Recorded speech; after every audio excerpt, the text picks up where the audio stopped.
Thank you very much, Gordon, for agreeing to do this with us. We could begin at the beginning, as it were, and I think our research shows that you were born in November of 1946 in Arlington, Massachusetts, but you didn't stay there very long, moving something like 13 times before the end of high school. I was wondering if you could tell us a little bit about your family of origin and your family background. Yeah, so I was born actually in Cambridge, but they lived in Arlington. But Cambridge sounds so much better. My father got out of the service. He'd married my mother, whose father was a general in the Army. So my father spent the war in Hawaii, just on Oahu the whole time. So he came back.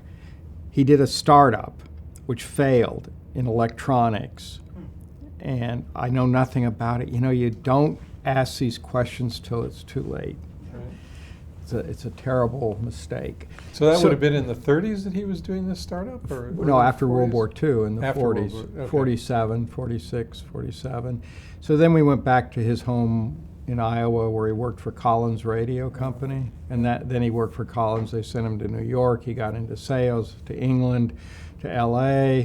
But since he never went to college, he decided to go into smaller companies. We went back to New York, then to to Ohio, and then to Tulsa. So Ohio, Tulsa, he was involved with piezoelectric devices. Tried to sell the airlines on piezoelectric instead of the air-driven headphones. He lost that deal, obviously. We all know. Remember those things you stick in your ear? So we went to Tulsa, and then I graduated. My senior year, we moved to Tulsa. I graduated from high school there, and went to the same high school as Dick Schaefer. Remember him? Anyway, he had a bunch of conferences. He was the Wall Street Journal tech guy before the famous one. So how did you find life in Tulsa?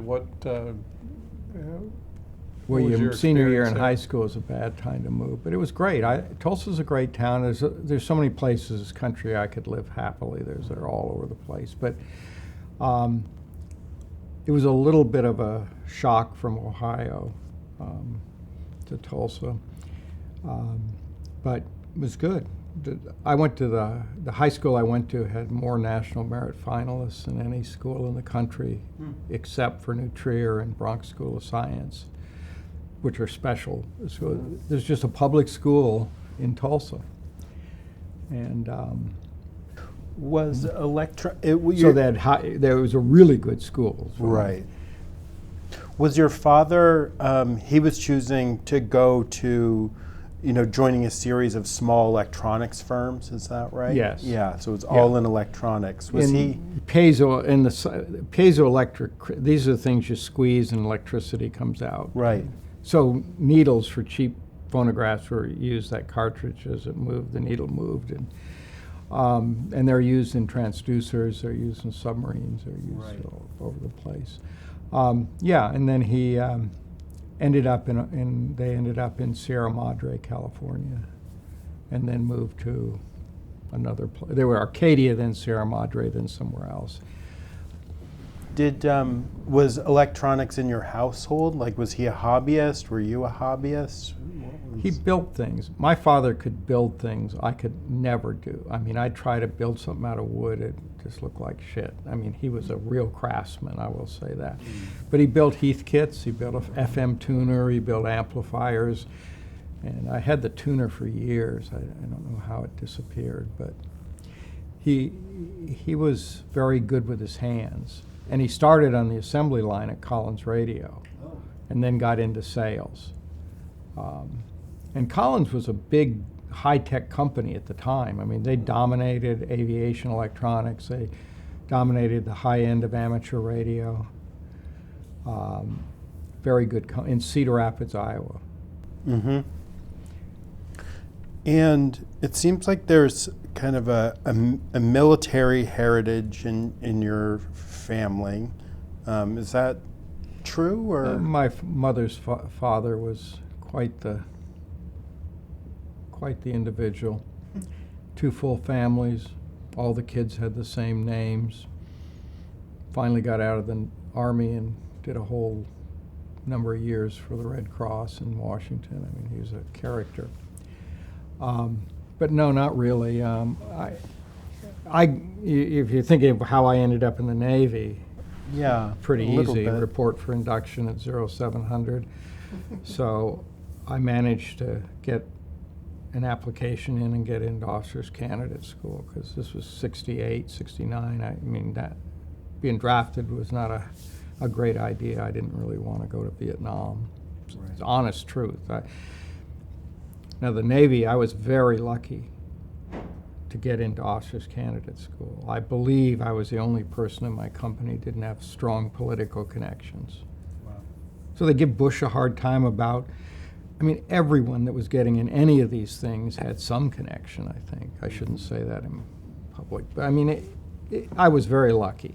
Took the test, got accepted, went there, volunteered for submarines. So you had gone into, you graduated, what was your bachelor's degree in? Electrical engineering. Was it electrical engineering? And then you immediately went into the Navy, or you? Well, I went to the draft board and said, listen, I'm doing some graduate work. I want to finish it. I'd love to serve. So that gave me a year. They said, we'll give you a year. That's when I got into the officer. It wasn't like the next day or something. So, but if I hadn't got in, I would have got drafted. And who knows? But meanwhile, I went to Oklahoma State University, Stillwater, Oklahoma. Sheep and all kinds of stuff out there.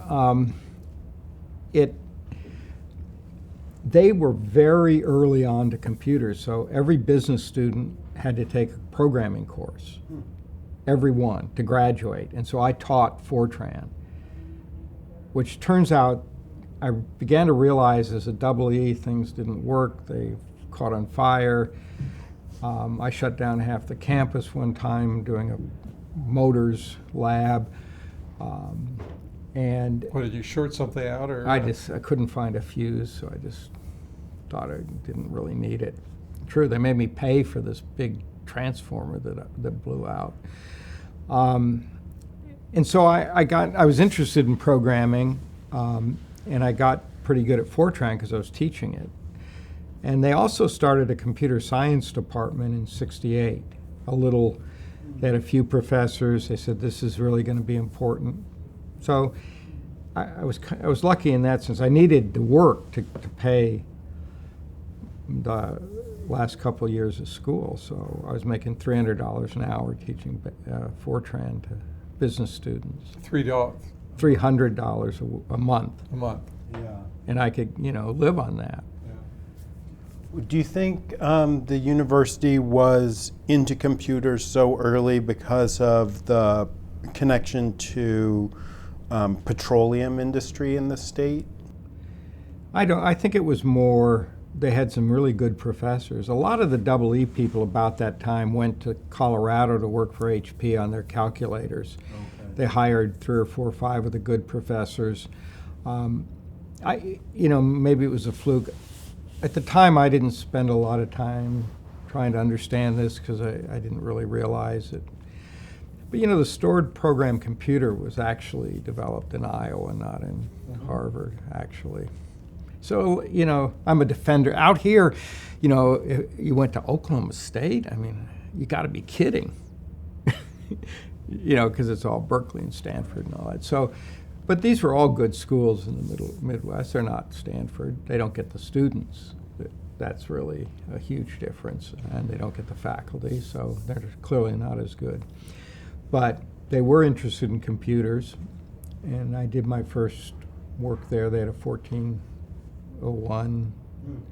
They had 1620s or whatever they were called. They had a lot of the, that's what we used in engineering. We had to take a Fortran course. And since I needed a job, I basically said, yes, I can definitely program in Fortran. I could teach that. So I had to learn as I went. So you had learned it as an engineering student, but you were teaching it to business students. Is that I had a right? course in Fortran programming, which I may not have dedicated my full effort to, but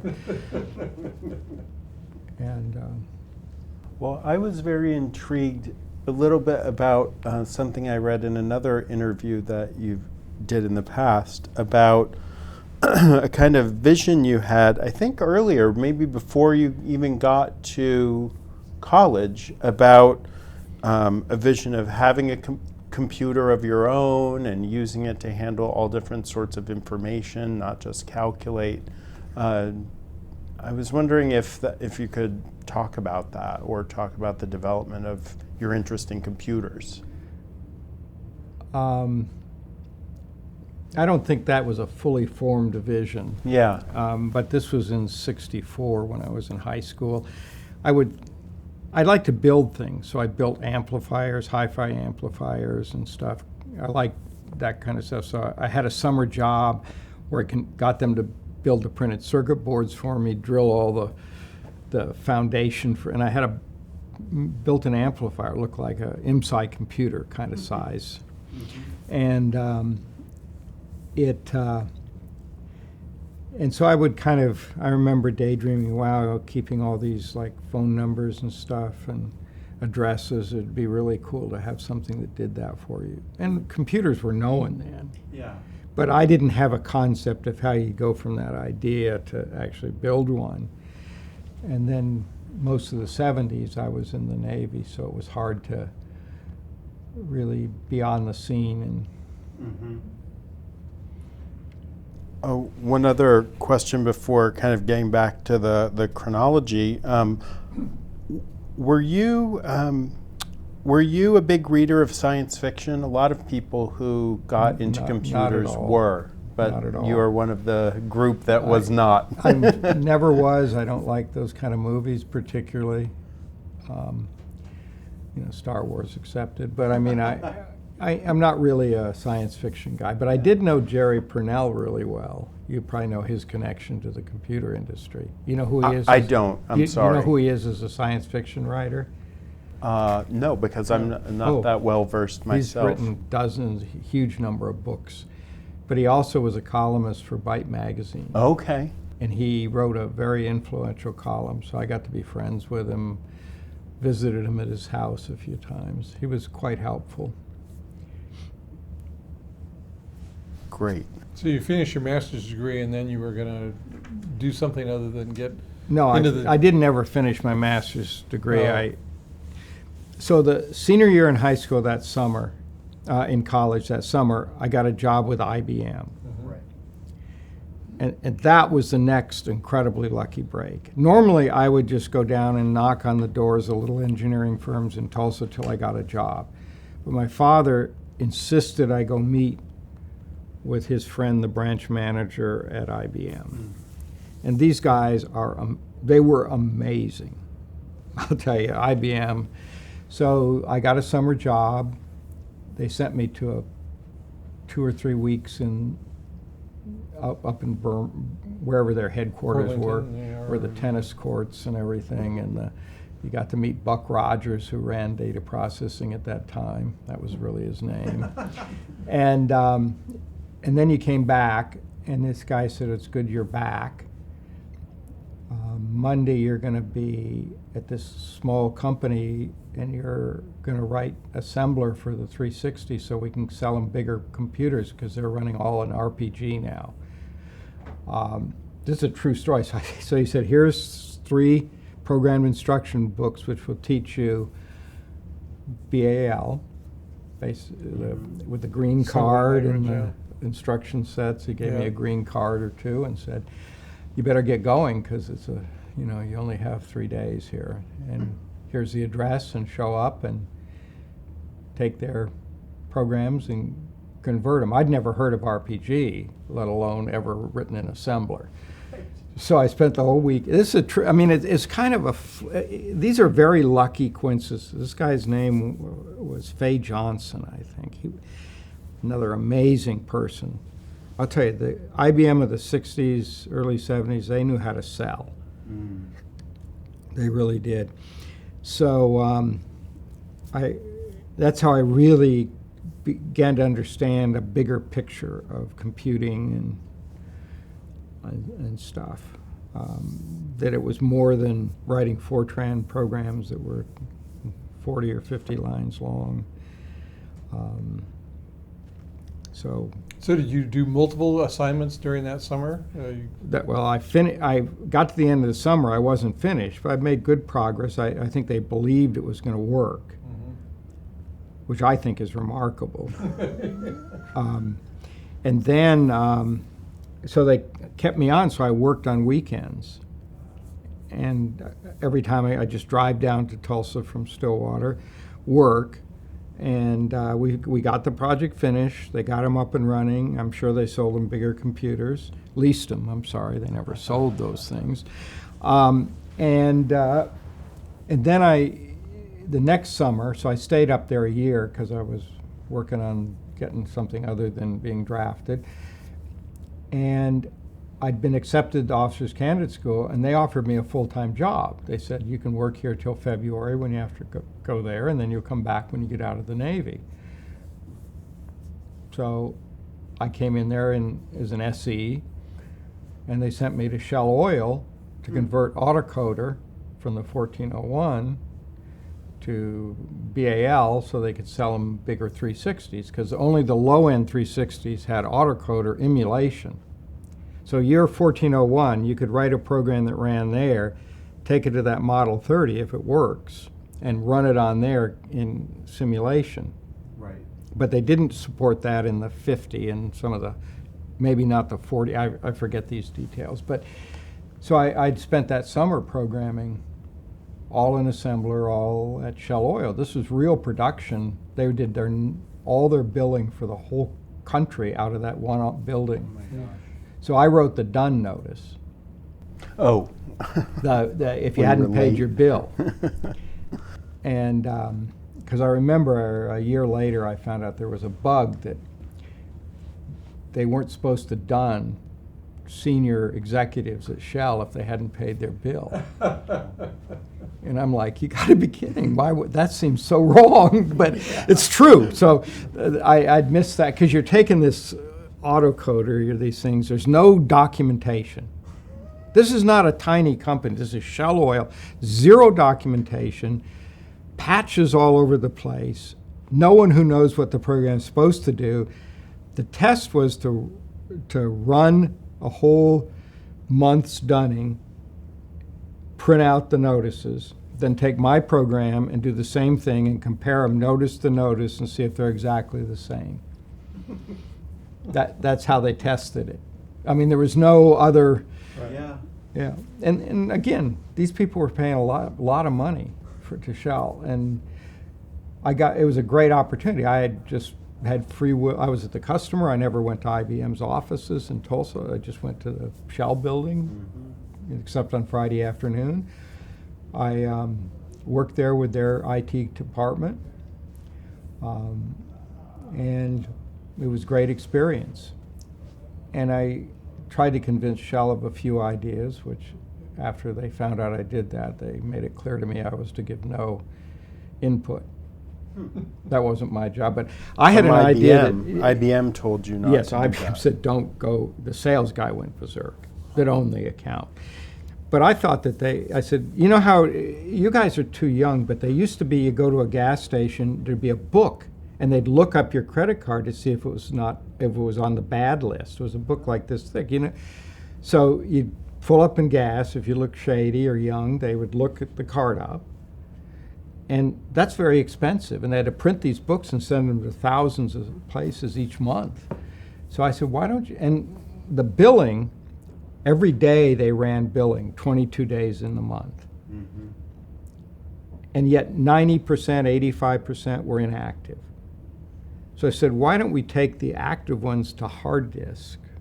They had these 2311s, hard drives, you know, maybe 4 meg or some big hard drives. And then bill off that, and then any billing records that didn't match, we'd run them, depending on the amount of money, every quarter you could run them against the thing and send them a bill. Anyway, that's what they didn't like. That and also that why don't you hook up where they could dial in and check the credit card? I think of that when you go up now and you don't even have to talk to anyone, right? But anyway, it was a great opportunity, and the people I worked with, Dal Tobin was one, and Faye Johnson, and these guys were unbelievable. Incredibly motivating, because I was just some guy from up at the local college and no real computer science experience.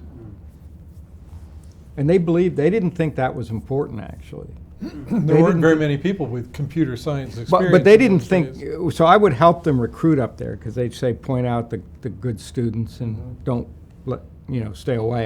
They'll deal with the recruiting. But and they cared about the person and whether they were, because it was a sales office, right? And they really cared about that more than they did the degree. They said, we can teach people everything they need to know. So how did you wind up going to the Navy versus Air Force or some other? Because I had a fraternity brother who said, there's this OCS and you should really apply for it. I told him I'm not going to get drafted for a couple of years. Then I told him, help me. I'm in desperate need. So I don't know how much he helped, but You got in. yeah. So that was lucky. The IBM connection was incredibly lucky. And they put up with me. I was kind of a little bit off the wall in those days. In what way? Just, I probably thought I was a lot smarter than I am and thought I knew a lot more. And I really had no business experience. All my summer jobs have been either machine shop, then assembly line, and then little engineering companies where I work for the engineer and help them build things or design things. Well, was it when you got to when you were in the Navy? You were in the Navy from 1970 to 1978 or 1979? I think not. Yeah, 79. And why so long? Well, no. I mean, the first question I had was, here you are steeped in computers, at IBM. Was it once you got to the Navy, was it an environment in which there were hardly any computers? No, there were computers, clearly. I mean, there were a lot of computers and not anything like now. But so I was originally an engineering duty officer designation. I don't want to get into the muck here with the Navy, and then when I volunteered for submarines, I was changed to a line officer because they were short of officers, and so they're building submarines quickly. This was Rickover's program, one of America's great people, right place or right time. And so I went down to Washington. He interviewed every single officer that was in the program as long as he was in charge of what they called 07 or 08, anyway, the nuclear power section. And he's an amazing guy. But they did, they had people interview you, engineers and stuff, officers. If you're so smart, why did you go to Oklahoma State? I remember that question. Another one explained Maxwell's equations and why they're important. So they gave you a real interview. And then you interviewed with Rickover, which was short. Why did you choose submarines? Well, when they came to pitch, you were told to go to the presentation because your grades were, your background was such that they might be interested. And they said, you can go to Washington for 2 days. Sounded better than getting up at 5 in the morning and doing all these exercises and stuff. But I didn't really understand that when they told you that when you agreed to go, you agreed to accept it if they offered it. So that's what really happened. This wasn't about choice. Yeah, but I think, in retrospect, it was a great choice. It was a great choice. This was a lot of fun during the Cold War. You're doing real stuff. A sub, you're underwater for weeks, months at a time, right? Weeks, 60 days usually. A mission would be 60 days. That must have its own psychological challenges. No, you're so tired because you work so hard. You don't. It's hard to understand, but you stand watch every 6 hours on, 12 hours off, and then if you have, as an officer, you have responsibility for people and equipment, and then they train 6 days a week if they're not on station. They train relentlessly. So if you're doing a fire drill and you've got the mid-watch, so you're trying to get some sleep, tough. So it was hard work, but I liked it a lot more in retrospect, I think, because I wanted to get back and get into computers. So I had a 3-year obligation with OCS, added a year for submarines, because there's a year of training. You go to basically a graduate school in nuclear engineering for 6 months, and then 6 months actually operating reactors out in the desert somewhere. Rickover was an amazing guy. So that was 4 years, and then when I was about to get out, they said, we'll send you to graduate school, get a degree in computer science. So they sent me to the Navy's Post Graduate School to get my master's, and so that added another. So anyway, it added up. But at postgraduate school, the next incredibly lucky thing was Gary Kildall, who was an instructor, professor, I guess. I don't know if he was tenured, but he, of course, by then had written CPM. Well, could you maybe describe that whole scene of the Navy postgraduate school and the involvement of computing and where Gary Kildall fit within that scene? If you could just kind of tell us what it was like. Well, it was great. It's at the Del Monte Hotel. Have you ever seen this place? I've never It's one been. of the old hotels that used to be along the coast. The only one still operation is in San Diego, the Hotel del Coronado. Mm-hmm. So it was nice, no uniforms. It's different now, but no uniforms.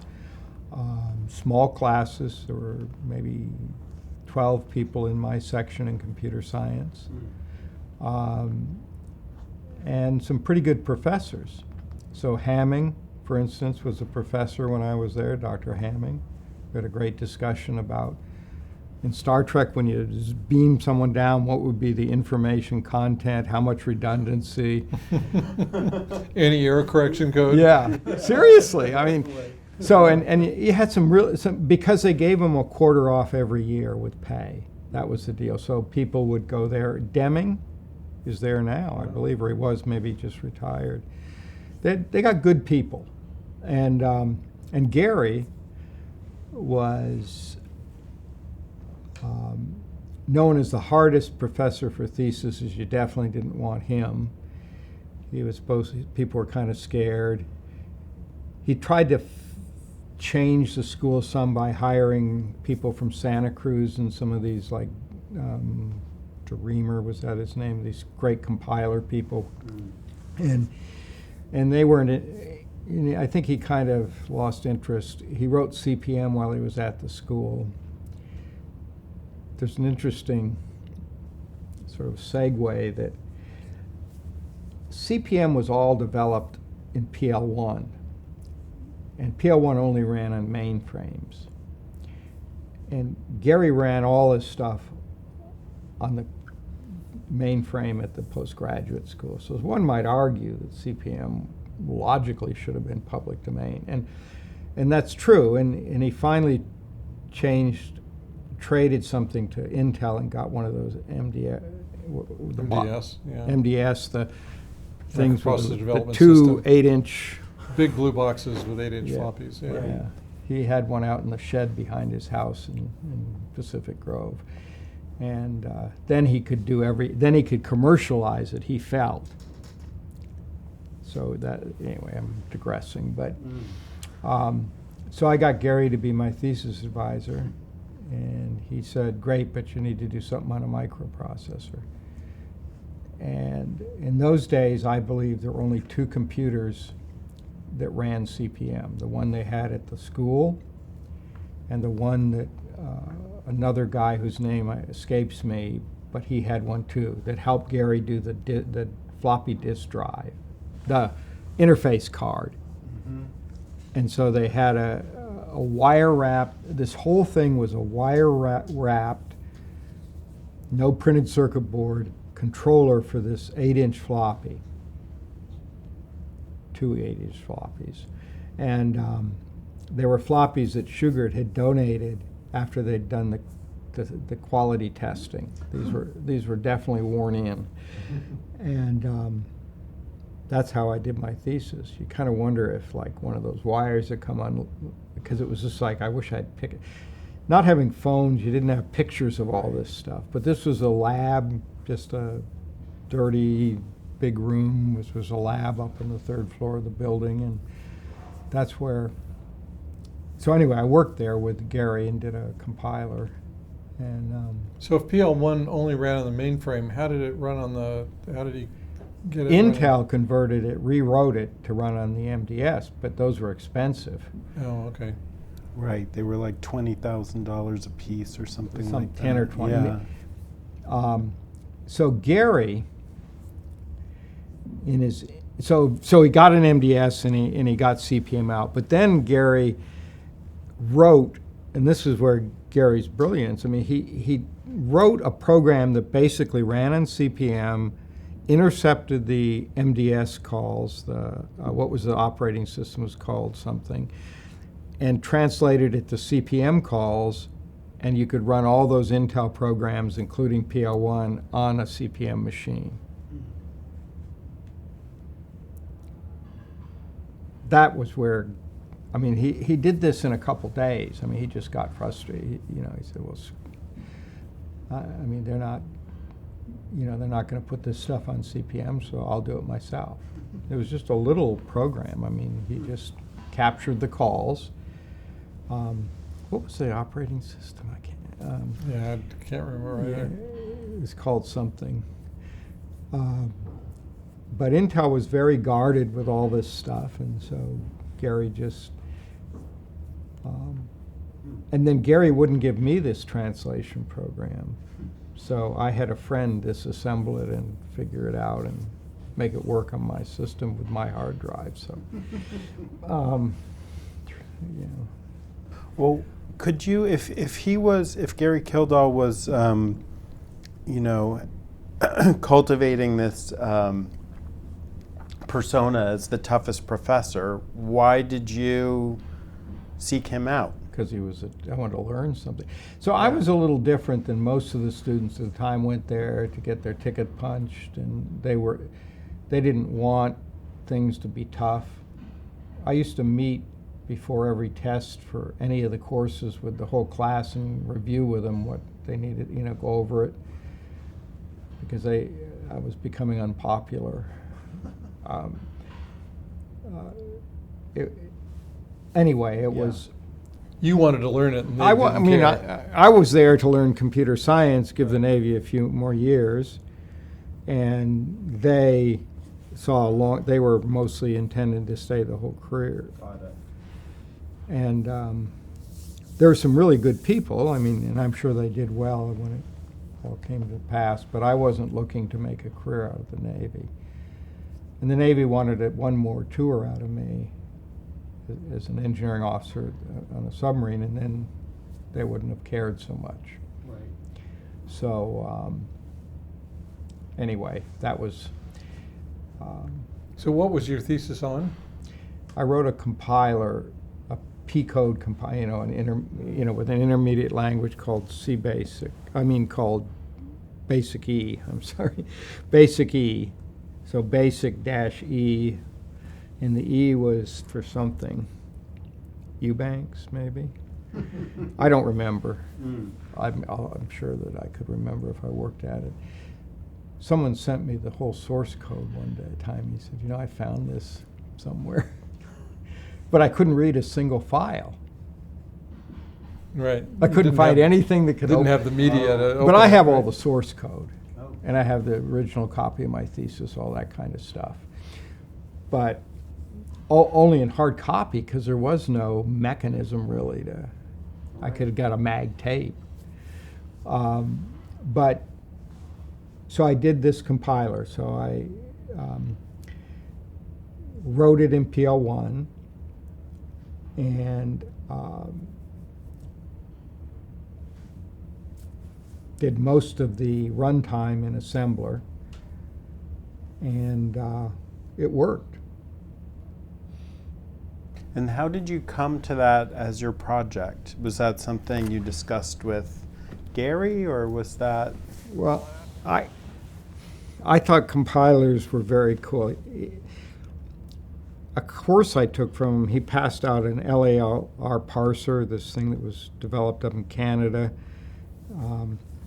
And so I sat there one night and tokenized 2 or 3 lines of program and then ran them through these tables manually. And it was like, wow, this shit really works. This is so cool. And I thought this would be fun to write a compiler. So I created the basic, my version of BASIC, and it was BCD, which was really, so you could do business applications in it. Mm-hmm. And so anyway, that was, and Gary was good. He was helpful, but he wasn't overriding. But then, of course, getting the thesis approved, I mean, I must have gone through 100 revisions. He was a very detailed guy when it came to that. That's what people didn't like. He kept me, I'm like, Gary.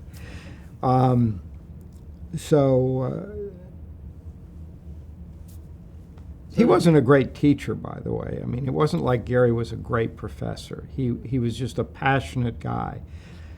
In the operating system course he taught, he handed out the source code to CPM and went through how a basic, because he really believed the future was microprocessors. Mm-hmm. So he said, here's, and then his class projects, remember the batch files on CPM, BAT? So that was actually done by someone in the class as a project. Another project was, there's another one that ended up, now I'm sure, tuned it up a little bit, but those are the kind of things you got people thinking practically how you would do it. What I did with a couple other people was wrote a multitasking version of CPM, and it actually could kind of work. We're talking, very small machines, but I could get a tape player to read the tape at the same time something else was putting characters on a screen or something. And I read all the dozens of papers on operating systems design. And in this time, it was very, paging and stuff was pretty out there. Mm-hmm. And I decided operating systems were really hard. These were a lot harder to make work. Debugging this thing was really tough. And you didn't have like an ICE machine, the in-circuit emulators that, right, to actually really test this. So anyway, I really enjoyed languages. I found it challenging, but doable. I had one last. So throughout this process, did you develop a personal relationship with Gary? Yeah, we were incredibly close friends. Okay. I think I used to stay at his house when he was gone, to watch it when he and Dorothy would be off somewhere. We hung out a lot, drank a lot of wine. Go ahead. Oh, just wondering, did you, by the time that you were finished with your thesis, do you think you shared his conviction that, microprocessors and microcomputers were going to be the most important thing in computing moving forward? Absolutely. I mean, it was no question in my mind that these things were going to change the world. Could you talk about just how you came to that realization, or just expand on that a little bit? Because, I mean, some of the early applications under CPM were things like full accounting systems, you know, the structured systems group, Keith Parsons, Alan Cooper.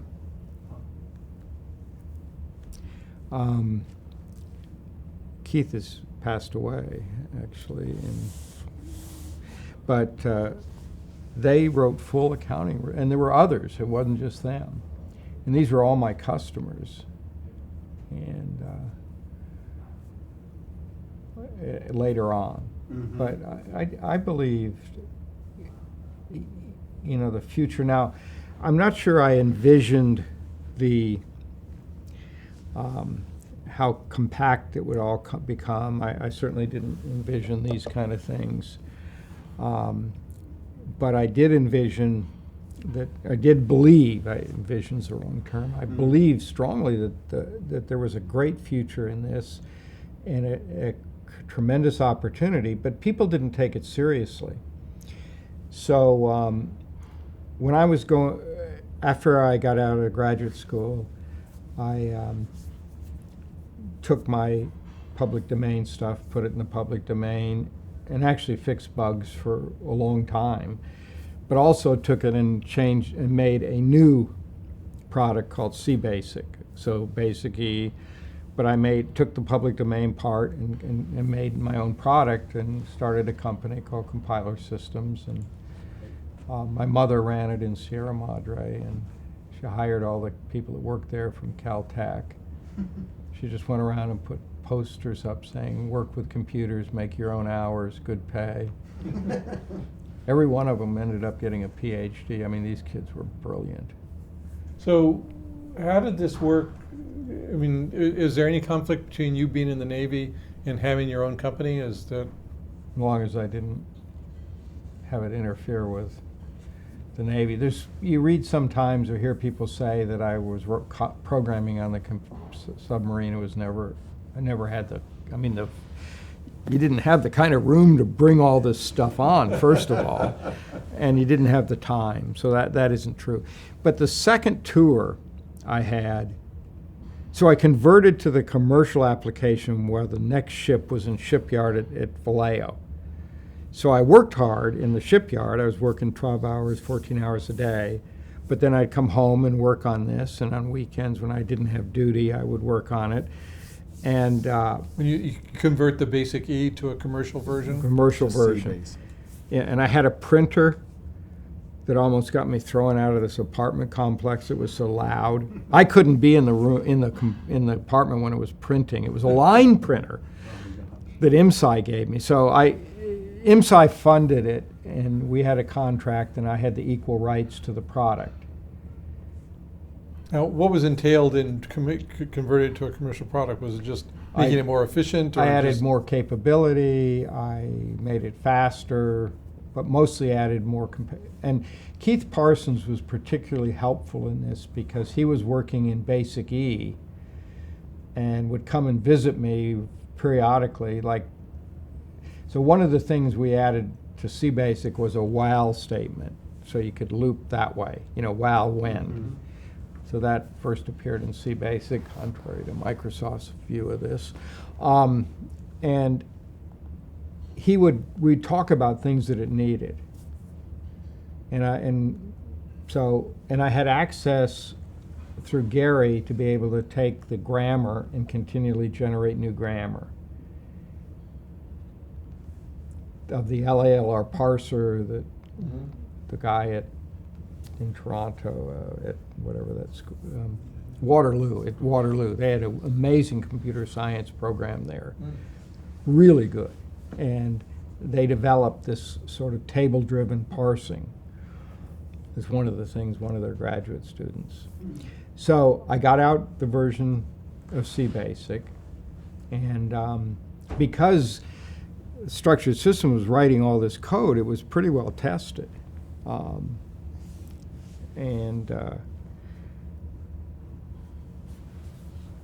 so then I eventually had to leave the shipyard and be in the Navy, but this was a missile submarine, so they had 2 crews. So the ballistic missile submarines that are always out there, I do 90 days and then 90 days off. 60 days off. You'd go and you'd had to, the first 30 you had complete leave, then you'd have some training. Mm-hmm. So I would program during that period. And meanwhile, my mother would, and she was very nice. She was a lot more charming than I was and kept people motivated. And they were testing the new products as well as the new versions, as well as dealing with customer issues. And who were your customers for C-Basic? Just amateur individuals, people who wanted to believed in writing applications for CPM-based microprocessors. Got it. And along the way, Microsoft had a brilliant idea, which was to build a card that would make an Apple II run CPM, called the CPM card. Isn't that what or the Microsoft card? They called it the Microsoft card, but it plugged into this did a wonders for the Apple II that no one really ever gives credit, is that now you could use an Apple II in business and you could run these applications that were being written in CPM. Right. And I don't know how much you guys do you have these cards around? And We may, I don't know. I'm not sure if we have that one. I'll check. And so the really important point of this is that when Bill Gates came to Gary, and I think this tells a lot, he said, okay, we're going to build this card, run CPM on an Apple II, and we want to get a license for CPM, just like every other hardware vendor. Mm-hmm. So if you were Gary, what would you have done? You might have said, well, I want to share in the profits. Instead, he gave him an unlimited license like he gave every other manufacturer for $50K. And if you talk to Bill about this, card had a big impact on Microsoft. But that was Gary. Gary didn't believe that people were going to buy this card and stuff. And So they sold a lot of these cards. So Microsoft was shipping the CPM operating system with this card as a package. So you go into a computer store, you had your Apple II, you'd buy, I believe it was called the Microsoft card, but I don't remember, this is certainly not impossible to find.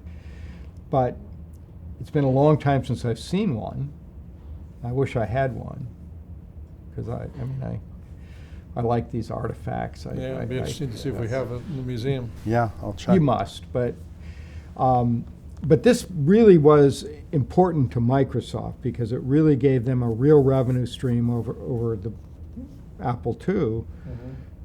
which up to then they weren't getting any revenue from that part of the market, right? Mm-hmm. They were getting revenue from OEMs who bought their BASIC. And so originally Microsoft would convert the BASIC. They had, I think, PDP 10s or 11s up there. They had great systems, and they would convert it to the hardware that a particular manufacturer, primarily Japanese, was manufacturing. So there was a lot of these CPM machines, dozens and dozens and dozens, and they realized that, well, if the people just bought CPM, they would then not have to do any conversion. Does that make sense, right? Mm-hmm. So this occurred in about 1969, 68, 78, 76. And so Microsoft was sending customers to digital research. So I remember I was back in Monterey from Hawaii, and I was talking to Gary. We're walking at Lover's Point down there, what they call Lover's Point. Yeah. In Pacific Grove, and we had this discussion about this, and I said, Gary, now you need to bundle a basic interpreter with your operating system and you will level Microsoft. Now maybe he wouldn't. Because Microsoft was only basic at the They time. were only basic. They were great, and Bill is a force to be, I'm not saying that they would fold, but that would have been a huge competitive advantage. If you went to the OEMs instead of, for this fixed fee, instead of paying $100K, pay $75 in a basic interpreter. The irony of this is Gary had a basic interpreter. He wrote years before. So do you know about the astrology machine? And No. so Gary, when he was at the postgraduate school, believed in micros, had written PL1. He was approached by a game company to make a stand-up machine that did or a friend of his, Bill, someone, that did astrology, and then another one was biorhythm. It's like an arcade machine? Yes, a big stand-up machine. He had one in his house for a long time. I don't know whatever happened to it.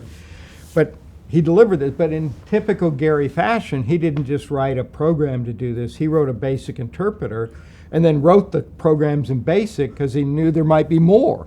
And he had that interpreter.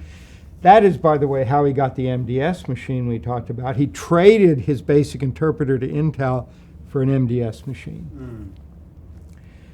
And, there's certain irony in this. I think if he had bundled that and maybe got one programmer to support it, and he said, well, that'll hurt your business. I said, no, my business is completely different. Mine's a commercial. That's what the C-base, commercial basic, 15-digit BCD arithmetic.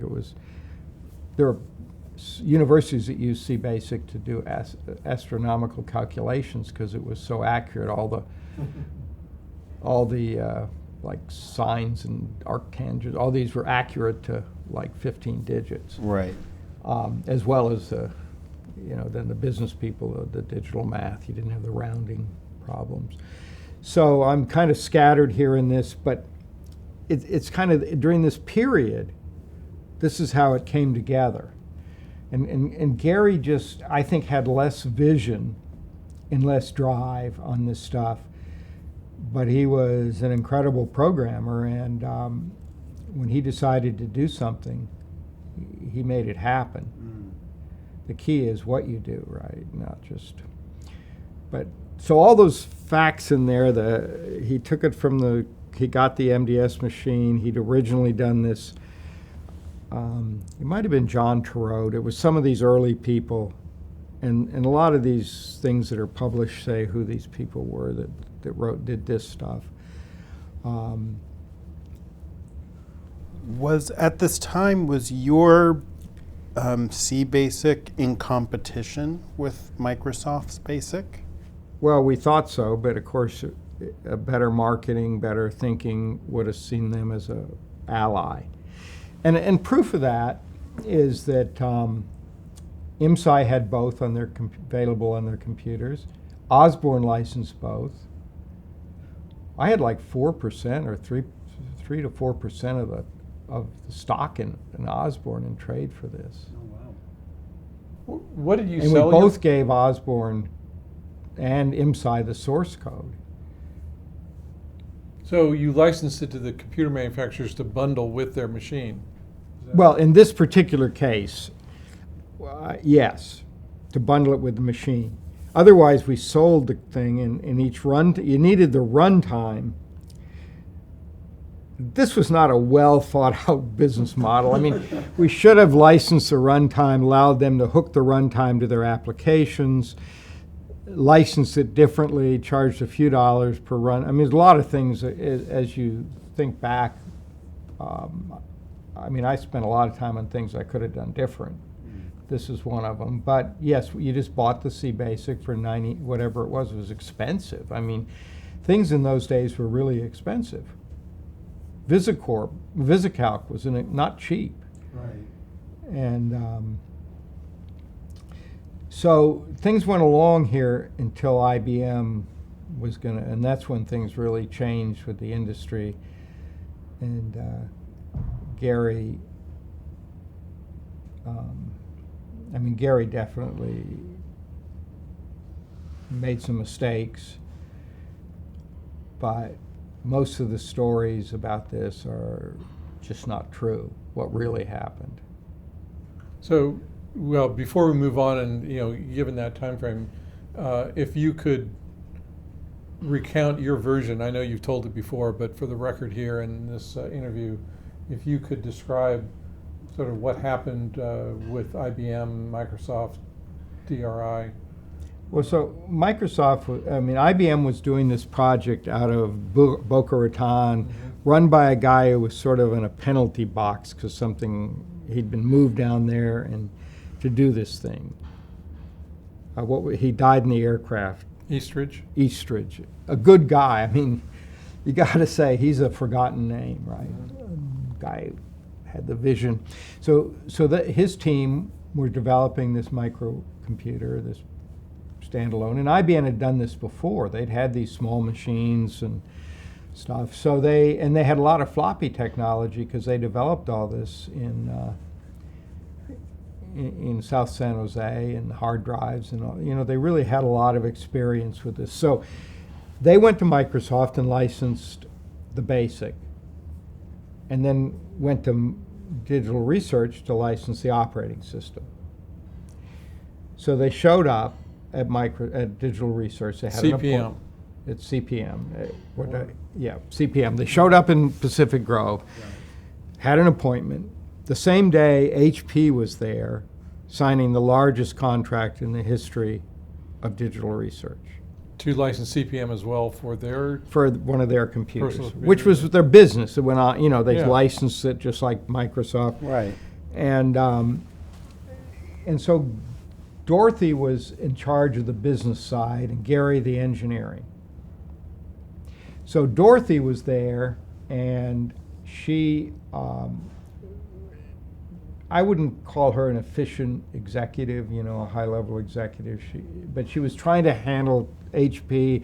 And here's IBM, who'd been there before. I mean, this wasn't like the first time IBM had ever shown up, but they were serious. Digital Research, one of their fatal mistakes was they had a local lawyer, not Fenwick or Cincinnati, that they could have easily afforded. And they knew of these people. They just had this local guy because they'd always used him for their property investments and other stuff. And I don't have his name, but I'm sure it's in all these histories. So he wouldn't sign the IBM non-disclosure. He said, don't sign it. He told Dorothy, don't sign it. So what do? Dorothy, people are sitting there. They're in the thing, and they're in a conference room, if there were a conference, Yeah. they're there. They're HP, together. so she's dealing with HP, getting this finalized. She's got IBM. The lawyer says, don't sign this non-disclosure. It'll be a terrible thing. And so Gary, meanwhile, was delivering a software delivery to a pretty important OEM, whose name, again... North Star? It wasn't North Star, it was... it might have been, but someone like that. And so he flew the plane from Monterey up to Oakland area, which was far better than driving. It was... He wasn't doing this to get his recreational hours in. He flew up there, he delivered it, he came back, and he got to the office, and there was IBM, there was Jerry Davis was a lawyer. Jerry was there, Dorothy. So Gary immediately signs the non-disclosure. I mean, this isn't the story of Gary and he didn't want to talk. I mean, it's all completely wrong. So he signed the non-disclosure. And then Gary and Dorothy were going on a cruise and flying to Florida the next day. They were actually on the same plane as these IBM people. They talked to them. It was all friendly. There was no, because Gary was a passionate guy about this technology. So what else happened at that meeting when they signed the non-disclosure? Were there... They talked about the terms and conditions, and then IBM went back. They didn't sign, I mean, they were out because they went to Microsoft. I don't know that it was the same trip, but they went to Microsoft, they went there. Then, so it wasn't that Gary told IBM to screw off. It wasn't any of these things you read, any of this unfairness. So at that point, a company called Seattle Computer Products had an 8086 board that you could plug into an S100 bus, and I believe it was an S100 bus, and run an 86, but they had no operating system. And so they, I forget the guy who ran, Peterson. Yeah, something like that. Yeah. Patterson something. He talked to Microsoft, and Microsoft decided to license it from him. Oh, hold on. He wrote. He took CPM was an 8-bit operating Yeah, system. and he right. disassembled, basically studied CPM and copied it in an 86 world. He updated it to a 16-bit operating Yeah, system. he rewrote it so it ran on an 86 processor. Probably disassembled it to figure out how certain things were done. Most of it was pretty easy to understand. And my understanding, and I wasn't there, but my understanding was that it wasn't Bill that was in favor of this, but it was Keinichi in Japan. Thought that they should go for but I don't know that to be true. I've heard that. So here you are, you're Microsoft. You got the language. Someone's got an operating system. You guys have checked it out. You can buy it for nothing. So he offered it to IBM. And said, hey, instead of dealing with two of us little companies, and I think they weren't happy with the fact that they wouldn't sign the non-disclosure, that there was Dorothy and Gary, and they were married, and it seemed maybe a little dysfunctional would be an understatement. I mean, these were small companies in a very different time. No VCs, I don't believe, at that time. And So, but as part of IBM was going to need a 16-bit operating system, Yeah. right? So CPM was going to, if Gary was going to sell it he to had him- one. He finally converted it. Okay. But he waited a long time. So there are a couple problems here. I'm probably not explaining this very. Gary didn't deal with the business, and Dorothy and Gary weren't always on the same page, and Gary had a lot of extracurricular activities which disrupted the company.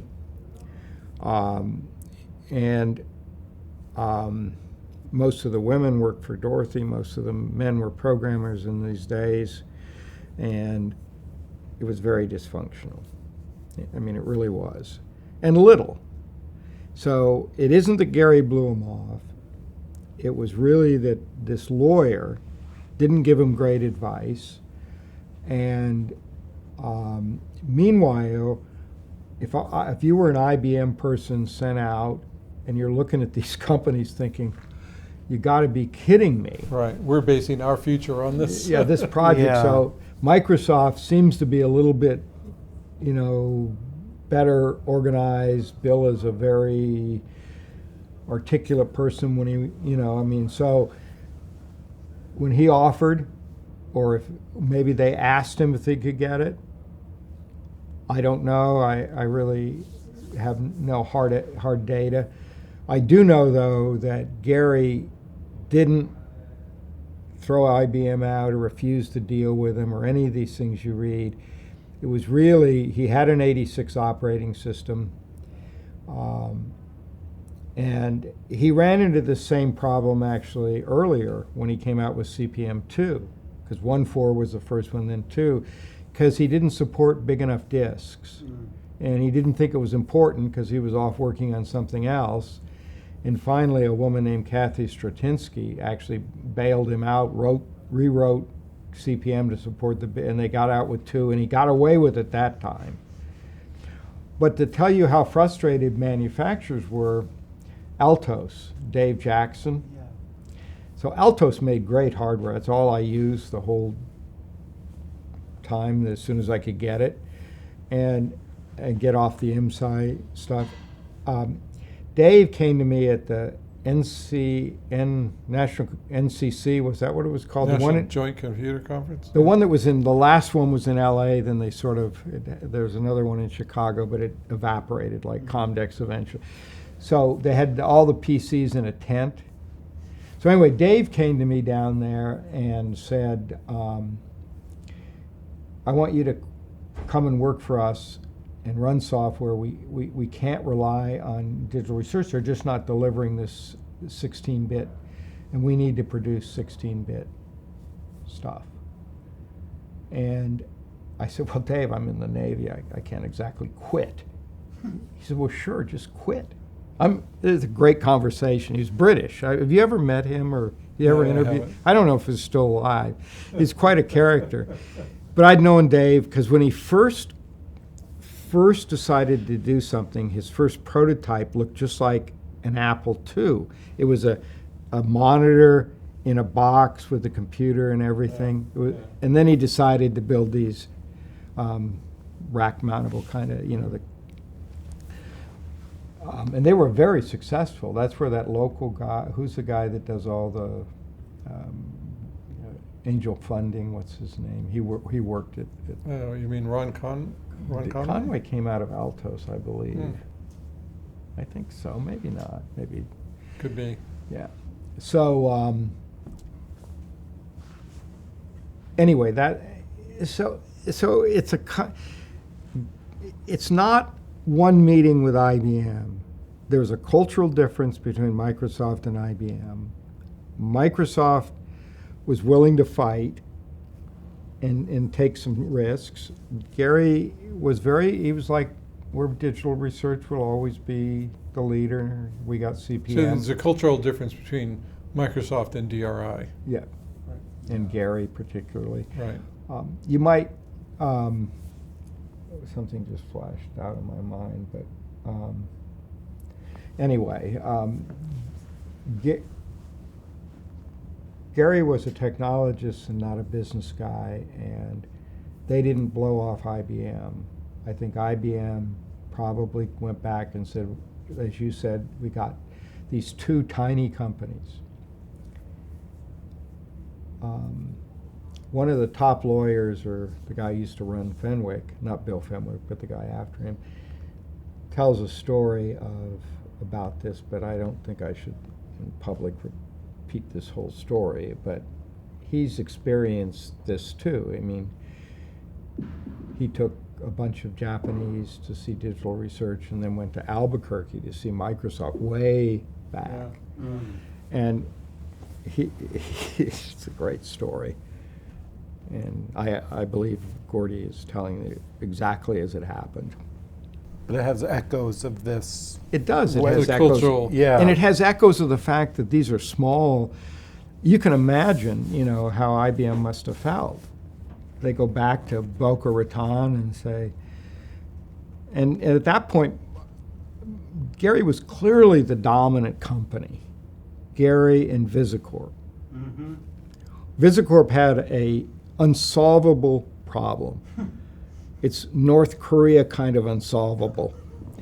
I mean, because they had a contract with Software Arts, and I'm sure you guys have gone through all that stuff, but VisiCorp and digital research were very powerful at that time, and I actually worked with the founder or the CEO of VisiCalc, Terry Opendijk, and he and I actually had agreed that we, in digital research, Gary and the board, I thought, had agreed to merge the companies. This is before anyone went public. Would have changed things tremendously, and then I was a weekend, and it fell apart. Gary wouldn't do it, wouldn't talk about it. When was that, roughly? Maybe I'd been there a year, so 81-ish? 81, 2-ish. You probably know Terry. I mean, you should ask him. I very much know his name, but I haven't had a chance to speak with him yet. See, he was a but they had this contract that was, the royalties were like 50-50 or some ridiculous thing. And then they went off on this Vision fantasy and things. I really like Terry. I haven't seen him in decades, probably today, a long time. He's a VC now, or was a VC. Yeah. But to me, the solution when Microsoft announced in '81 the PC, when IBM announced the PC, the solution was for Gary to get together with Visicorp and really drive applications and let the chips fall where they fall in the operating systems. And there was still an opportunity, obviously an opportunity, to build a very successful company on that. After a while, and probably this is more looking back than it was at the time, I'm sure I wasn't as smart as I think I was at the time, but it became clear that this was an uphill battle that digital research would not win. Now, so you can ask yourself, so Terry was the guy who told IBM they didn't have CPM, they had a lookalike. So this is a part of the story I don't think ever really gets told. So Terry told that. Gary was furious, you can imagine, think Trump-like, about this, about Microsoft, because Gary would never cross Microsoft because they sent him customers, and it was, so Gary decided that he was going to sue IBM. So this is... He was in dire need of better legal advice, but, so they went to New York. I'm sorry, you're going to... Oh, no, just Terry Opendijk told IBM, hey, by the way, this is not Microsoft, CPM. this operating system you're getting from Microsoft is not like a real CPM. It's a lookalike. Okay. Be careful or whatever. Right. So Gary was going to sue Microsoft. So they went to New York. And so instead of Gary going to IBM and saying, listen, this came from Seattle Computer Products. It's a knockoff. It violates our copyright, violates our intellectual property. IBM is the last company that wants to do this. So I don't begrudge Microsoft, but let's get real here. We should deliver the operating system because it's our brand and our product and blah, blah, blah, and we have 1,000 independent software vendors, but we want to work it with you.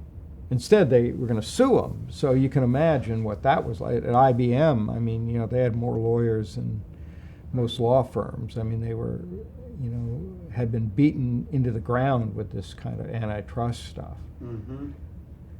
You wonder if they'd stood up to him like Microsoft did and fought it, whether it would have been different. But anyway, so this is all kind of detailed, nerdy stuff. But Gary went to New York and made a terrible deal. They agreed that instead of bundling the operating system, they would offer 3 operating systems. And that was, Gary thought, was the big victory. But of course, Microsoft, as long as MS-DOS was the application that all, the operating system all the applications ran on, then it didn't matter about the others. Or people who wanted the P system from San Diego because of, they wanted to write Pascal stuff, that was good. But CPM was left out in the dark. But they also missed this issue of the price. The MS-DOS was $50 and the... Right. And they also priced, yes, absolutely. They priced it completely different. They had all the applications that would run on it. It was a terrible decision to try to sue IBM. I mean, I think it would be clear to say IBM had more internal lawyers than there were employees in digital research and Microsoft put together, and probably their law firms, because they've been fighting lawsuits for decades. Oh yeah. Right. Armies and armies of lawyers. Yeah. So they went there. This was the decision. And meanwhile, it really benefited me that all this, because Gary was pissed at Microsoft, so he bought compiler systems at a very generous deal, and very generous. So if Digital Research had won the operating systems, I would be sort of like Ballmer. But I wouldn't have bought the Lakers, I don't think. Maybe the Giants, but not the Lakers. Not basketball. But anyway, I mean, so I truly, again, another lucky. So there's been all these things that worked right. because I couldn't really have sort of on my own doing compilers become less important every day, that these systems, right? I mean, initially they're important, but over time it's the applications, it's it's just not really a great business. So he bought your company. Now, you were still in the Navy? No, I was out of the You were Navy. out of the Navy. But I was still living in Hawaii writing code, because I was writing a native code compiler that would generate 8080 code. And I called it CB80, CBasic 80. And it was really, if I say so myself, this was really a good product. This was a really good product. And I had a guy named Paul Lancaster that worked with me. I met in Hawaii, and he was a remarkable programmer also. He wrote the linker, for instance. I explained over the phone what it was supposed to do, and he wrote it in 2 weeks.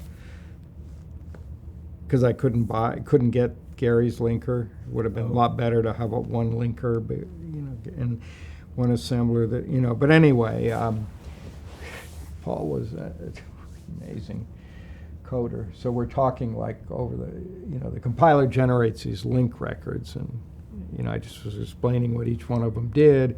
Here's the number of them. It's just amazing. I guess and he wrote it all in assembler.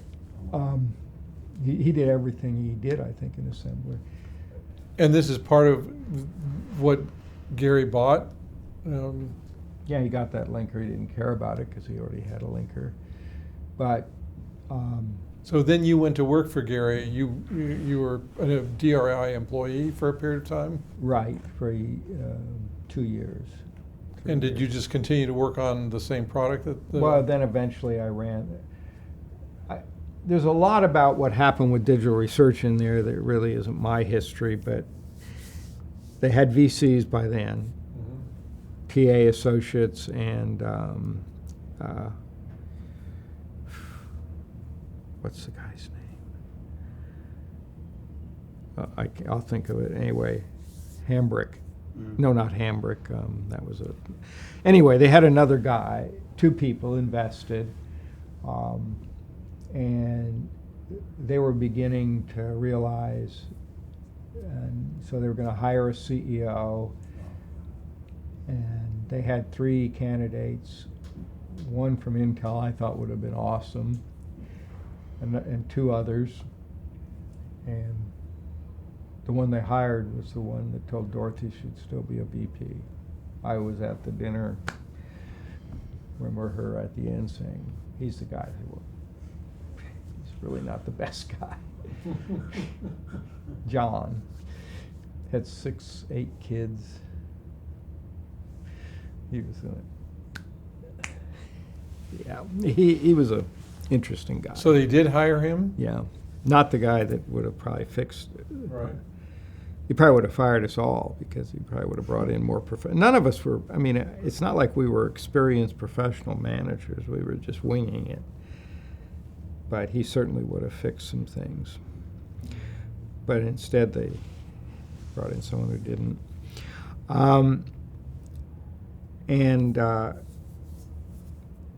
Then I left. And someone else eventually took over there who did a really good job if everything's taken into account. They got an outcome for digital research. They sold it for $20 million. But all the money went. This is one other comment on this. I mean, everything was about Gary and Dorothy. It wasn't about employees. I used to attend board meetings, and there was a board meeting. Have you heard? Is this in my other thing? Go ahead. I don't think not. so. So they're going over stock options, the boring stuff. And Dorothy said, well, that woman isn't getting any. And so Jackie Morby looks at her. Why? Well, she's unprofessional. explain. Well, after work, she stays to do extra stuff, but she brings her daughter in, and she's sitting in the office while her mother works overtime for nothing. I mean, another time, the daughter busts into the boardroom, jumps on Gary's lap. Gary's daughter. Yeah, Gary's daughter jumps in, and Dorothy's daughter. Yeah. And Gary may have other daughters that I don't know about. But he jumps on his lap and says, I need to go riding. Gary gets up and takes her to the equestrian center. Another true story. I mean, I was sitting there when this happened. It was just, it's eye-opening. I mean, and that would not have happened at Microsoft, I don't think.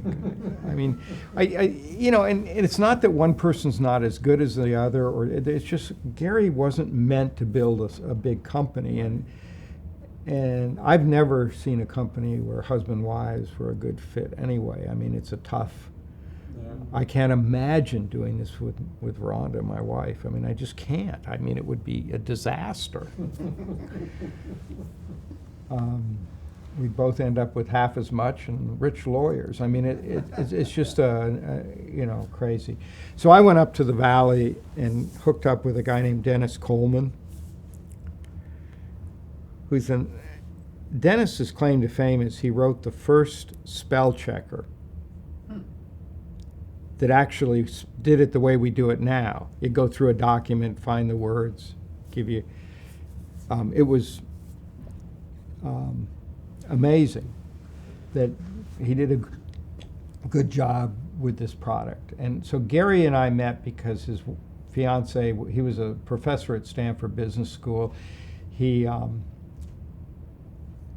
was an MIT graduate, technical guy. He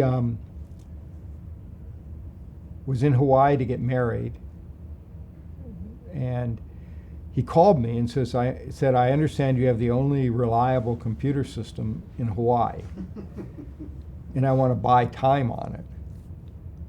And so I said, well, I don't know, but why don't you come over? I'd like to meet you. We talked, and so I was in the Navy, so I would go to work in the mornings. So he would come over and use my system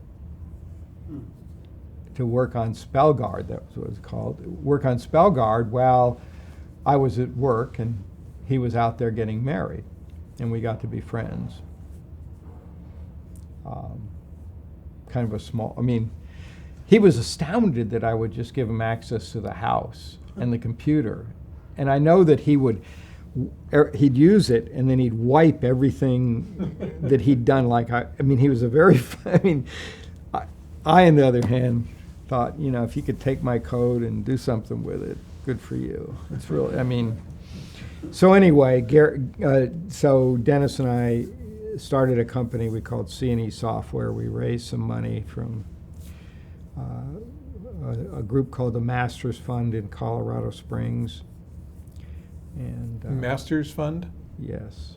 The idea was these people that invested in it were like Mitch Kapoor, these people that were at the time the sort of yeah, they were and he was going to use their experience. This is not a new story now. I mean, but none of these things really work. But Carl Carmen was a great entrepreneur. He was the first head of engineering at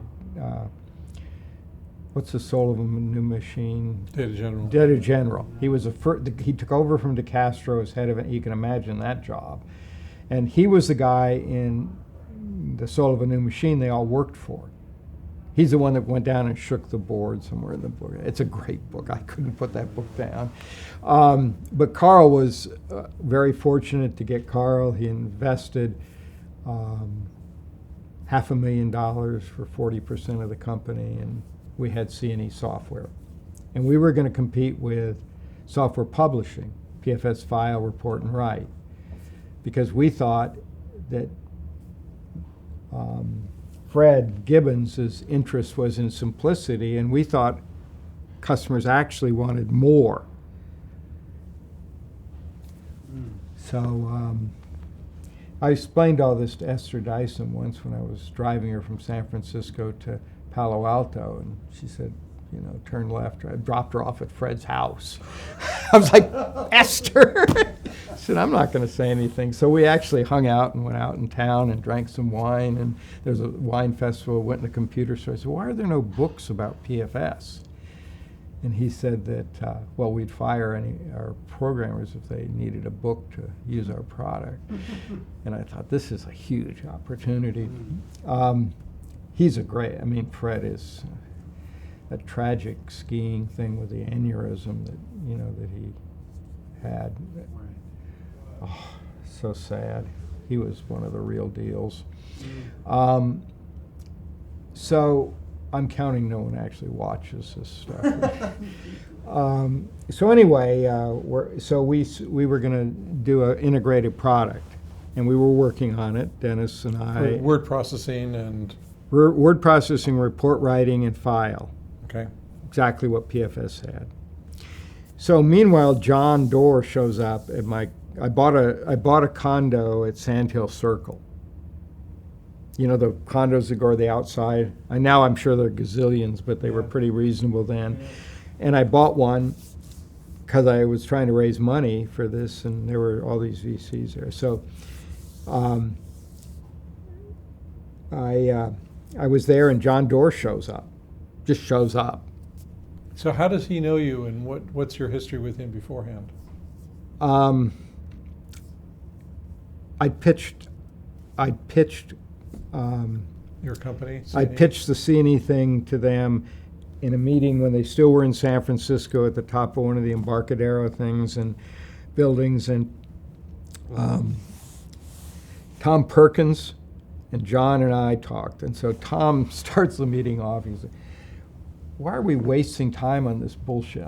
I'll never like, because John was like, you got to get in. Because Lotus had just gone public, and they were like, wow, we invested in Lotus. We need more software. So anyway, they didn't invest, but they told me the person that will invest is Carl Carmen. Go see this guy. Because they were investors in this fund, and all their CEOs that have been successful invested in this fund. So John shows up, but he didn't really know me, but he was in this meeting it was John, Tom, and I. Later on, Tom didn't remember that, but I certainly remembered it. And we weren't having much luck getting major VCs to invest. John said, there's this company, Symantec, I think we should put these two companies together. I said, well, we have 3 people, and one of them is trying to find us a facility.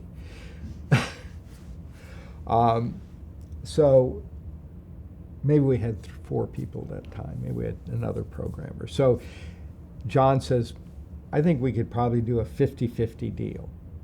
They'd put all the heavy hitters invested in Symantec at the AEA in Monterey in 1981. They all poured money in.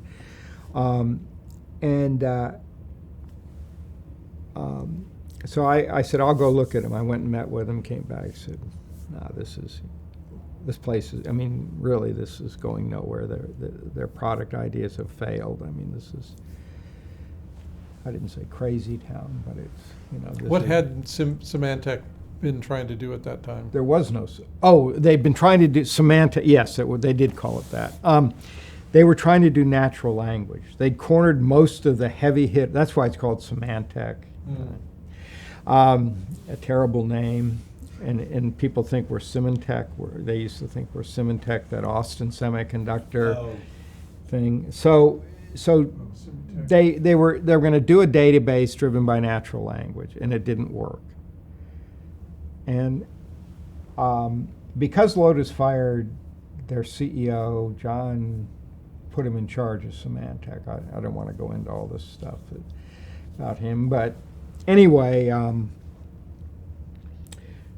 met with him and came back, said this. So then he came back a few days later and said, well, what if we give you 90% of the equity? And 10% go, 90-10, and KP will invest another $1 million. So I called Carl, said, So you mean Kleiner Perkins would hold on to only 10% and they'd give you 90%? All the shareholders of Symantec got 10%. The shareholders. Now, Kleiner, of course, reinvested. The price wasn't that high. I mean, Kleiner didn't get hurt badly by this. And Kleiner made out in the long run, I mean, amazingly on this deal. So, but yes, that was the deal.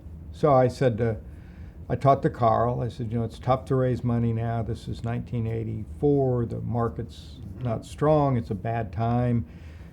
This sounds like something to think about. They have a building. We get rid of our building, which was leased to that database company that Borland ended up buying. Anyway. Ashton Tate? No, I'm not sorry. that database company. We looked at that. We thought about buying it at Symantec, and it was a So the only reason you couldn't buy it because Microsoft couldn't buy Ashton Tate because of the lawsuit.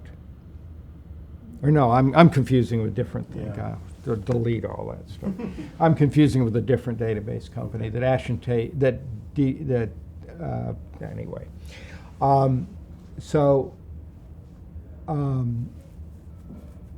The one that was in our offices, Borland ended up buying. I forget the name of it. But so we merged with them. We moved into this third floor. They had 2 floors of this building in Cupertino. There was not even, the second floor was just used for storage. They spent money. So we buckled down. We ended up building a product called Q&A, which was a very successful product. In the end, it was I'm very biased, but it was a really good product. And we also made some acquisitions to build out our line of productivity products. We bought Timeline, and we bought into the Mac by buying Living Videotex, which was Think Tank and stuff. So we did a lot of acquisitions, and we managed to survive. So you became CEO of... No, I became chairman, and Vern stayed as CEO. Oh, okay. And I managed to get Tom Byers to come up from Digital Research. And that turned out to be really critical because Tom did 3 things. He started publishing products under the name Turner Hall because Dottie Hall was Vern's girlfriend, wife eventually. And Rod Turner was at the company, so he called it Turner Hall. But he published products, and mostly Lotus add-ons. This was a very hot market for a small, but it gave us enough cash flow. And that's one thing he did was he published things so we could continue to build against PF, the software publishing. He hired Ted Schlein, was critical, and he was Brooks' brother, and I think the connection to Kleiner at this point was very helpful to have a broader group of people inside there that cared about us. Eventually, Vern was left. He started that airplane company, remember, down in Phoenix. Yeah. He's a whole story in himself. But we managed to get traction, get profitable. We actually went public in '89. And the only utilities at that point, even we had SAM and Symantec antivirus for the Mac and some Symantec utilities for the Mac, which were Ted Schlein found these, believed in this market. So what were your revenues when you went public, approximately? I don't remember. I could look that up for you. It was tens of millions? Tens, but not hundreds. It was, we were probably running at maybe a 40 million. I don't know. I don't really honestly remember. And again, you were chairman, you were not CEO. No, by then I was CEO. By I've then been you were CEO. CEO. Vern left in the mid 80s, and there were times when we couldn't make payroll. We gave people stock. We had a promotion where if you buy Q&A and send in a PFS product box or wrapper or proof of purchase, we'll give you $25 rebate. So was Q&A the competitor to, what you named the competitor to software publishing? Yeah, we called it Q&A because it had a natural language. You could type questions in English. It was, for its time, running on a PC on DOS with 640K maximum. It was a pretty, I mean, I'm very biased, but this is a very cool product. It's amazing what we did with very little processing power in those It days. is. Isn't it? I mean, it is. This would be a great thing to have where people could type in questions. I don't know if you could find a machine it ran on. My aunt, until the day she died, that's all she used for things, and I was worried because it was hard to get the format from a floppy disk to something else. She did a cookbook and stuff, and anyway, the guy who wrote the word processor, by the way, that was hired to do the word processor. His name was Barry, and we thought he was kind of maybe a little bit over optimistic at his skills, but he claimed to be a great poker player among other things. But he was actually Barry Greenstein, who's that guy who won all those things he was on TV all the time. When they used to show poker, remember? Oh, yeah. He's one of the I mean, he's the guy who donates all his tournament winnings to charity. Oh, wow. Yeah, he turned out to be, because they make all their money in these private games, I think. So so anyway, Barry he was not a programmer, but he did an amazing job with his word processor. We hired as a consultant the guy who wrote WordStar to do all our windowing and stuff, and not everyone was happy about it, so they wouldn't give him any memories. They just said you had to do it all on the stack. He was quite so we had good people, a lot of fun, a lot of naiveness and stuff, but we managed to get the product out, build a revenue stream, be profitable, and actually go public. What year did you go public? 89, and a tiny deal led by Robertson Stevenson and who was on the other side. Anyway, we did it, and then after the second or third earnings report, I was in my office, and Bob Dykes, the CFO, came in and he said, "Good report, analysts are happy, conference call great. By the way, we'll be out of business in 3 or 4 years." True. He said that to me. He did. I said, well, not to the analysts. Yeah, I said, glad you didn't bring that up on the call, but what are you talking about? And he said, well, I've been thinking that, Windows and Office, this is, Windows is going to gain momentum.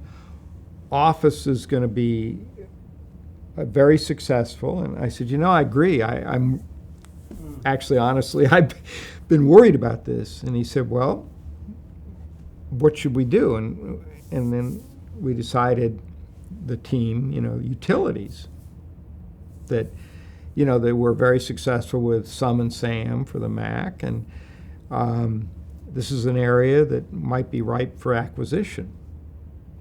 So there were 3 possibilities. The backup company in Louisiana, that already doesn't sound good.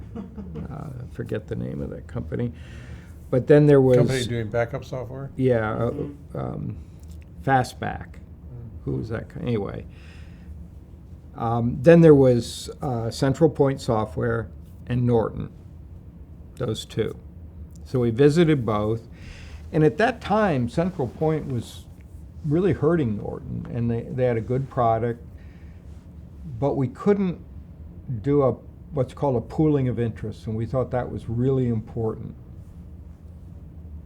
Because that's it's no longer allowed, but it's a way of doing an acquisition that you don't have any goodwill. To write off. So it doesn't hit your earnings and stuff. So, and Norton was having some problems, and I think Peter wanted to sell. So we were able to negotiate a deal with Norton to buy Norton for $82 million.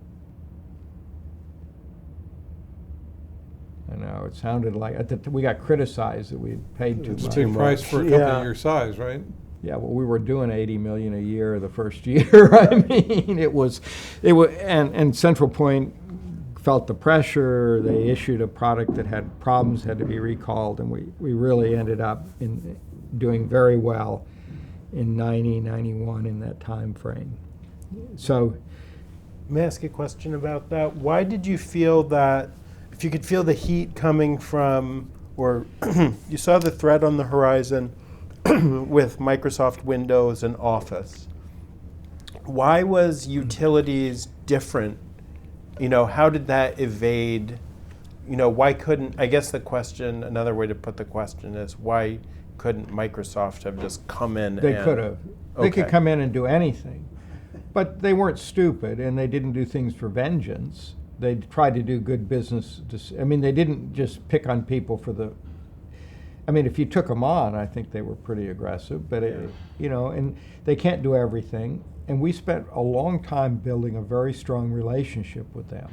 Yeah. And we worked closely with them, very closely, and listened to them.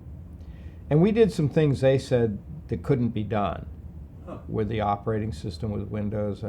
The way we did the disk reorganization, remember when you used to optimize the disks, and it looked good because on the screen it was all together, but didn't actually make that much difference. And I don't even think those things exist now. I don't know. But but we had very good engineers, and I think that went a long way in those days with Microsoft. They respected that. We had very good people like Enrique Salem that was down there, and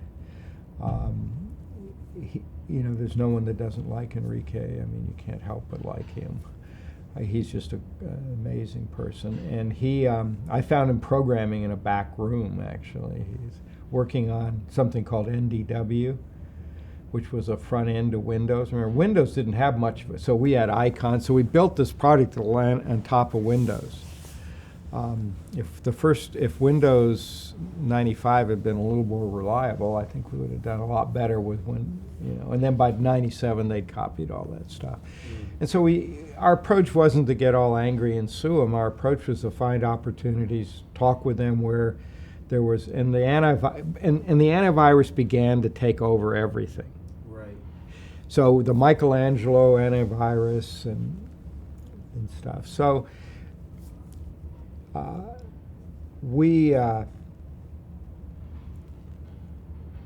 think we were in the right place at the right time.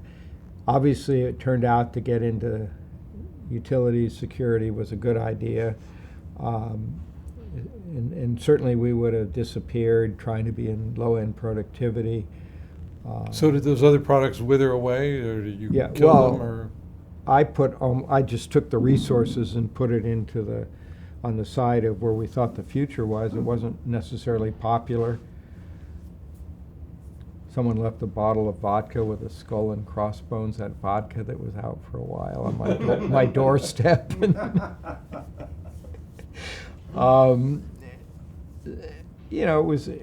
It's hard to make these decisions, and then so we were in sort of security and then, but we also had PC Anywhere, we had a language group, we had a bunch of stuff. And I think where John Thompson, in '99, he saw, of course, he ran, I think, all of the Americas for IBM, the sale, the whole, he really understood the customer, the large customer. He was a really seasoned executive, and he put all the focus on the security, and it paid off, So between 2000 and 2010, where most people were trying to get over the collapse in 99, 2000, Symantec was just going like this. So when did you leave the company? 99, and in middle of 99. And he took over? Yeah. And what drove your leaving the company? Well, I mean, it's a lot of things. I think the board felt like I've been there a long time, since '83. I felt like I've been there a long time. And I thought there were great opportunities in these startups. Everyone's going public, making a fortune. I thought, right. Geez, so Kleiner offered me a job at Obelix, and so. But really, I stayed too long. I really wasn't the right person. I mean, that was your first CEO job. I mean, this is the first time you're running any substantial operation, right? I know, but if we cut through everything, at some point it takes a different set of experiences. You get too close to the team that you've got, you're not willing to be hard enough. I remember a board member saying to me one time, well, why are all these people getting basically the same bonus? Surely they're not all the same. And I'll never forget that, because that was really another way of saying, you know, your job is to be, and it wasn't that way in 1985 or 6 or 7, you know, it's just after how many years? It was like a lot of years. And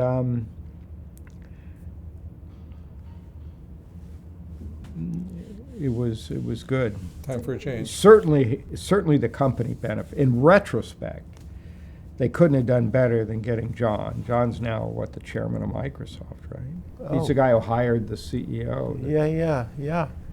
He's incredible. Oh, I hadn't realized that There's was the many same person. John Thompsons that were at IBM in those days, in the 90s.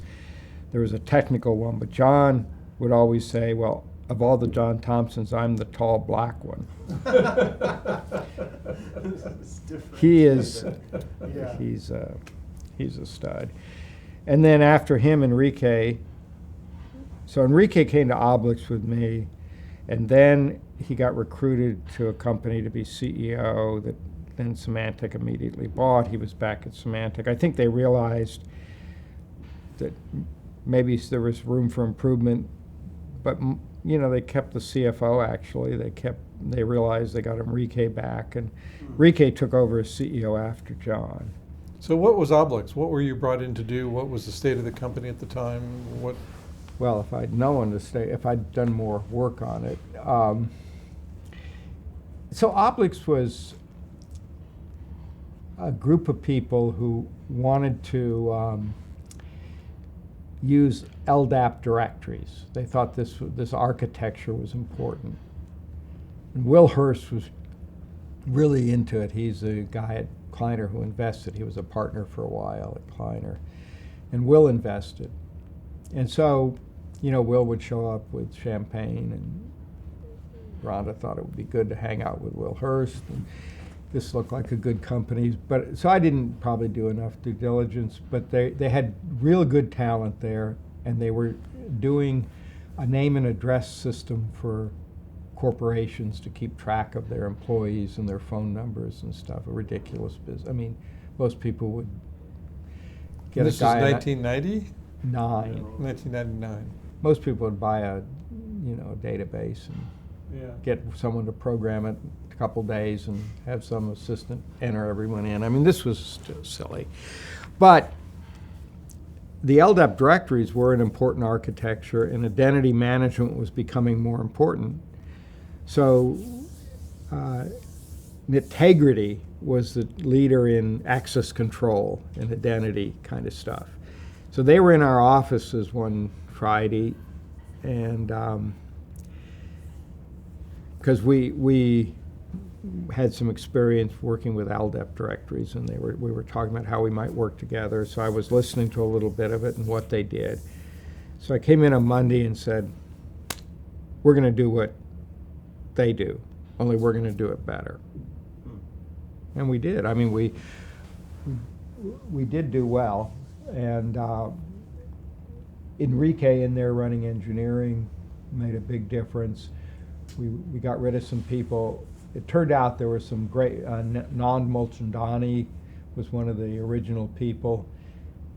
He is a superstar, and so we had a good team, and we went out, did access control, but we built more identity stuff on top of it. We sold some big accounts like Coca-Cola and Southwest Airlines and people. I mean, we were ran by 20 million. I mean, so for a startup, that time frame, it was pretty good.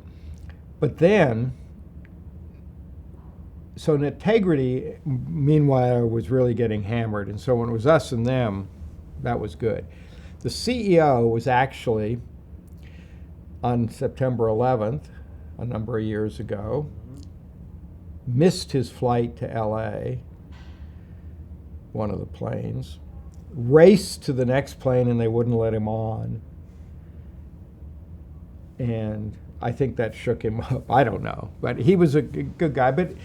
But then they sold the company. Sun got involved in identity management. And more important, IBM really got into it. Because it was a corporate, when we sold Coke, I mean, I think, and people like that, Southwest, this got IBM's attention. I don't know that it was just us.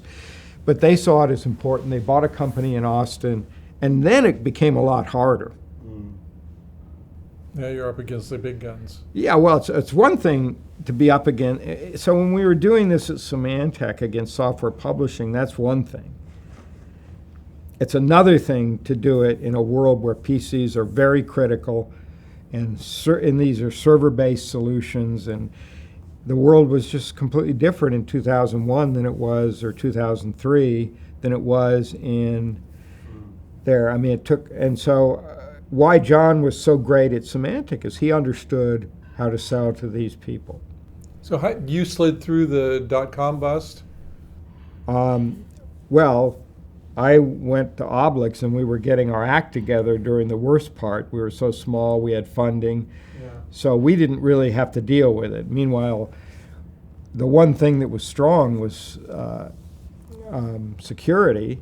And John was driving that up, but I was completely uninvolved. So Obelix you were still in development mode during that time. So they were trying. They had some customers that in '98, '99 threw money at them. I mean, one of those New York banks. But I went and met with these people and said, "Well, how's the implementation going?" Well, I said, "Do you really need an address? How do you look up people now?" I said, "Well, we actually have a system." So why did you buy this? Well, we want to be involved. I mean, it was a crazy discussion. Our bankers think we should be, so they just basically gave the company money. I don't name any names, but the identity was a real business, and we could have done some things different. I didn't appreciate that identity and access control, you also had to be able to provision these systems. And that was actually as important. And if, in retrospect, which is easier, if we held off on building sales, put more money into engineering and built provisioning, I think we would have been more competitive. What is provisioning? This is setting up the systems so that a person can be in them. I mean, these are all mainframe systems. The more enlightened 2003 idea was to go after cloud provisioning and cloud identity, where you didn't really need to deal with all these old systems. And some people have done a good job of that. I mean, like I say, I don't keep involved in any of this stuff. But we ended up selling it to Oracle. And it's done well there. They've done well with it. Some people I believe, are still at Oracle, had good careers. How big was the company? What did you sell it for at the time? We sold it for $100 million. We're doing $20 million, something like that. Somewhere. You had how many people? I have no idea. Can't remember. I mean, at the time I knew, but because you had to get everyone that Oracle took, which wasn't everyone. It was a nasty thing to go through. Common stock got nothing because of the. That's what happens. Yeah, I mean, it was a tough thing. it was very fortunate, I think, that one of my real heroes in the business side of all this, Safra Katz. Mm-hmm. So Safra was Symantec's banker the whole time I was there. Oh. So she at least set up a meeting and said to people to listen. And their head of M&A was an amazing guy too, came from, DLJ was the banker that Safra was at. And DLJ was our other underwriter, At Symantec. yes, at Symantec. So again, another one of these very lucky things. But I don't think everyone that worked at Obelix would say it was a great outcome. But the technology lived on, and a lot of people kept working there. Prakash Ramamarthy stayed there for a while. He's a really, really strong guy. Ken Sims went on to do something different. So anyway, I whipped through that part. So then you were left with, what do I do now? Yeah, well, I have what year was that you sold it to Oracle? I think it was 07, 08. You probably know more than I I do. saw 2005, but I Was could it be that wrong. early? No, sometime in there. Yeah. Seemed like 100 years. And then we, when on September 12th, after September 11th, 01, I realized we're going to have to cut back. We had to cut back to be sure we could survive. And it was, we never got a good foothold in Europe. Weren't enough scale. But it's what it was. We sold the LDS Church. That was a really great experience. I'll tell you, they were good people. I mean, they were. I mean, in some of the stories you hear about me, they were very but they were one of our customers. And, I remember they said, well, we've decided we're not going to implement this, so can we get our money back? I said, well, no, not really. They said, oh, well, we understand. That's all we'd ask. Other customers were calling me. See, there's a difference with, this was a mission critical application, so we got to see people like the CIOs of these companies, where at Symantec, a lot of this stuff, antivirus, they were, the CEO wasn't really, the CIO wasn't really involved. And they always wanted more support, more resources. So when I called them to tell them that, well, we've been sold to Oracle, they were like, you're kidding, don't do that. I said, but you want more resources. You're going to get all kinds of resources. Yeah. So, but I think it worked well for a lot of the people, but not really what they were aiming for when they started the company in '98. Right. There's a great story when they were recruiting for a CEO. So this was started by a group of Indians from India. Is that the right way to say That's this? right. Yeah. So great people, most of them. So they're interviewing, and the CEO says, well, I think the problem is you got way too many chiefs and not enough Indians. And so the guy said, what do you mean? We're all... Anyway, it was, I guess, funnier at the time, but I remember this because I didn't hear all this before. Great line. I think some of the previous candidates did a lot of digging. But the thing about running a company, I know experience is so critical, but one thing about inexperience is that people they don't know how thick the wall is, and they'll run at it a lot harder. Experience is a double-edged sword, because then you got reputation to protect, you've got other things that you're inevitably involved in, and then most important, you know how thick the wall is, so you don't want to fail, so you might not run at it hard enough.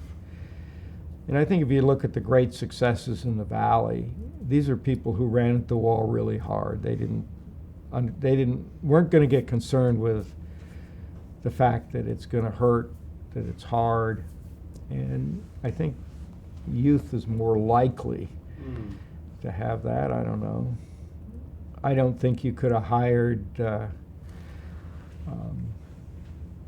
bunch of experienced managers and created Facebook.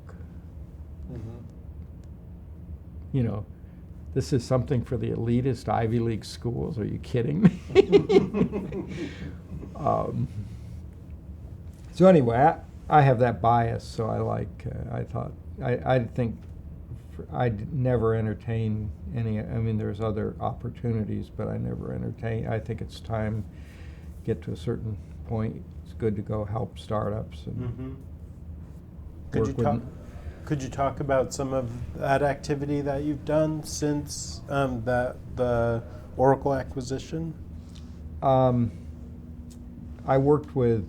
So Stanford has a course in entrepreneurship, and they divide. It's a hard class to get in, apparently, but they have teams of 4 people. So I would be a mentor for one of the teams. I knew one of the instructors. So one of the teams, I'll never forget meeting him. I sit down with him, and what are you guys thinking of doing? It's really important to, get this idea quickly and not spend 2 weeks trying to figure it out. It's only a short course, Right. So they said, well, we're going to build satellites and launch them. And I said, excuse me? I said, this is a credit course. And he said, no. The head of it was a PhD candidate in astrophysics. And the shorts of it is they actually they raised money, launched a satellite, 2 satellites, and were bought by Google. Oh, this is Mark Leslie's course?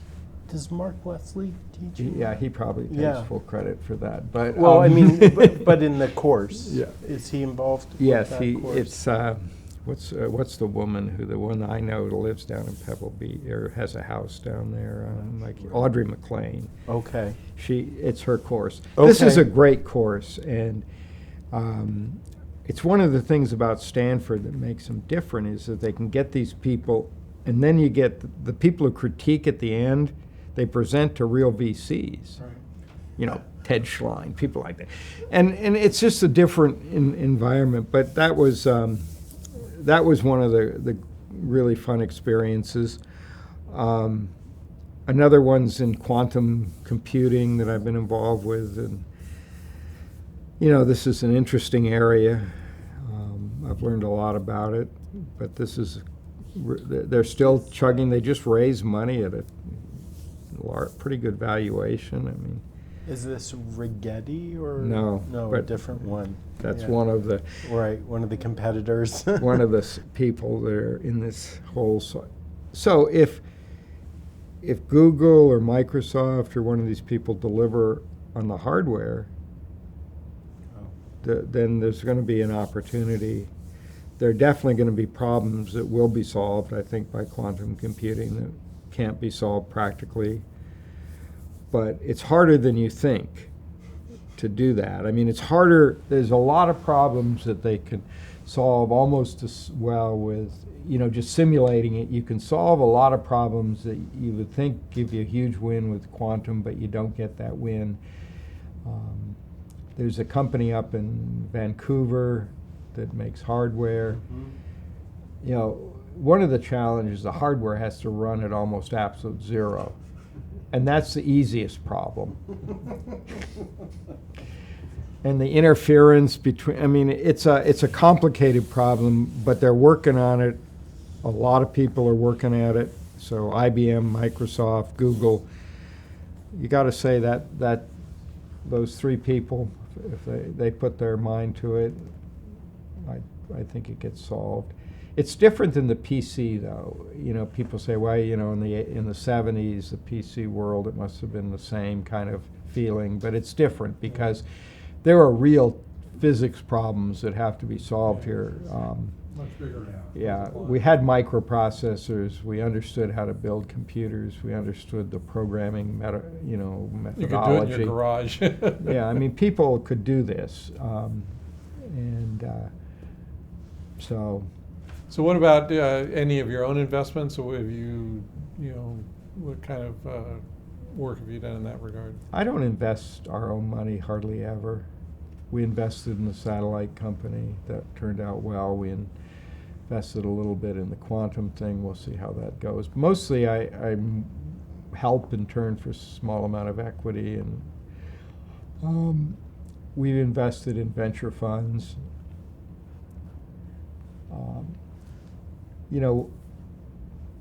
I look back at how lucky, I mean, really very lucky person. And for, all these stages, it takes a lot of this. And the equity values in the 90s were just not what they were 10 and 15 years later. I mean, we didn't have companies raising money at $1 billion when, and stuff.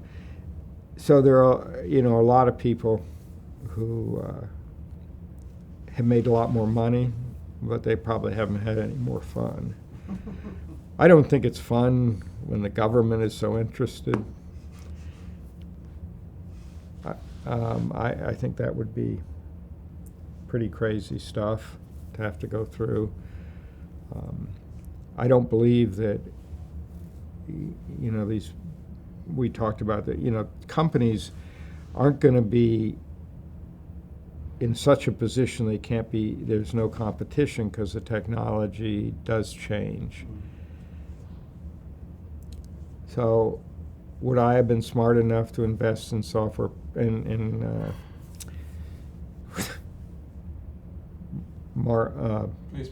No, well, that's a good one. I wouldn't have probably invested. Google, those guys were hanging around looking for money for a long time, right? I mean, but I was thinking of I just built the building in San Francisco. Salesforce. How could I? Did I get that right away? Probably not. Do you have something that that you're interested in now, or is there anything? What technology areas do you think are most promising?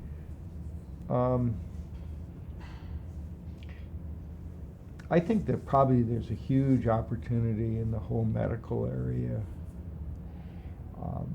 One of the things quantum computers could do if we could build them, is analyzing drugs, because you've got to, in chemistry, it's, when I learned it, there was a valence, right? But actually it's much more complicated, and there's a lot of heavy physics in this, and being able to simulate this and try thousands of molecular combinations very, very quickly could make a huge change. We could move from group, basically there's a drug, a solution, to customized, where you can take the DNA. Obviously this could take decades, if not hundreds of years, but I do believe that there's an area there where people will be able to solve problems. There'll also be a lot of opportunities in things like in the areas of finance, where people can do better analysis quicker, but I don't know how interesting that is. But I certainly think across all of medicine, really we now take a kind of you've got a cold, versus for you, this particular thing takes this particular solution. I think we get there. Something's going to happen about the whole, I'll probably regret all this, but the whole division in the country. Things are polarized, the incredible, everyone knows this, they talk about it, but no one's doing anything. I do believe the internet makes this worse, has created this problem, and we've got to find a solution. And I think technology, we're going to have to develop some technologies and some approaches that keep keep us from being able to get so polarized, and so we're all in our own little group, and we have our own group and it's like 100 times worse than it was in high school. Mm-hmm. I can't imagine people going through high school now with all this stuff. I mean, it's got to be brutal, and we're seeing it in statistics on things that are happening. So I think that something there, maybe some leadership in the country could help too. But it's an area for technology. But I read a lot. You know, there's a lot of good stuff to read, but I don't spend a lot of time trying to get involved in solving problems like that, you know. So it sounds from conversation earlier that you are involved in some philanthropic activities. You want to say a little bit about that?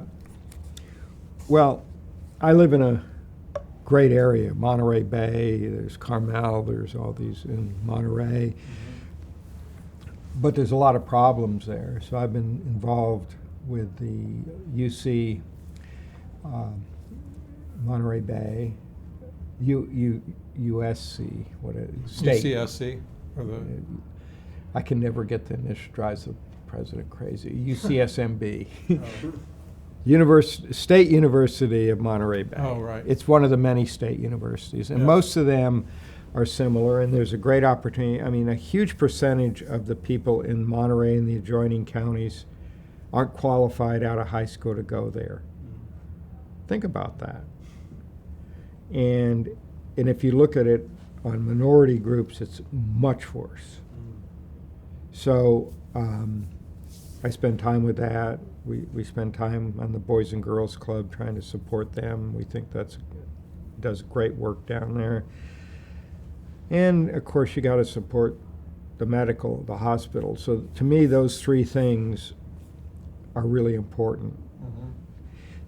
We also spend a lot of time supporting the Panetta Foundation down there. They have so Leon is from there. Oh, that's right.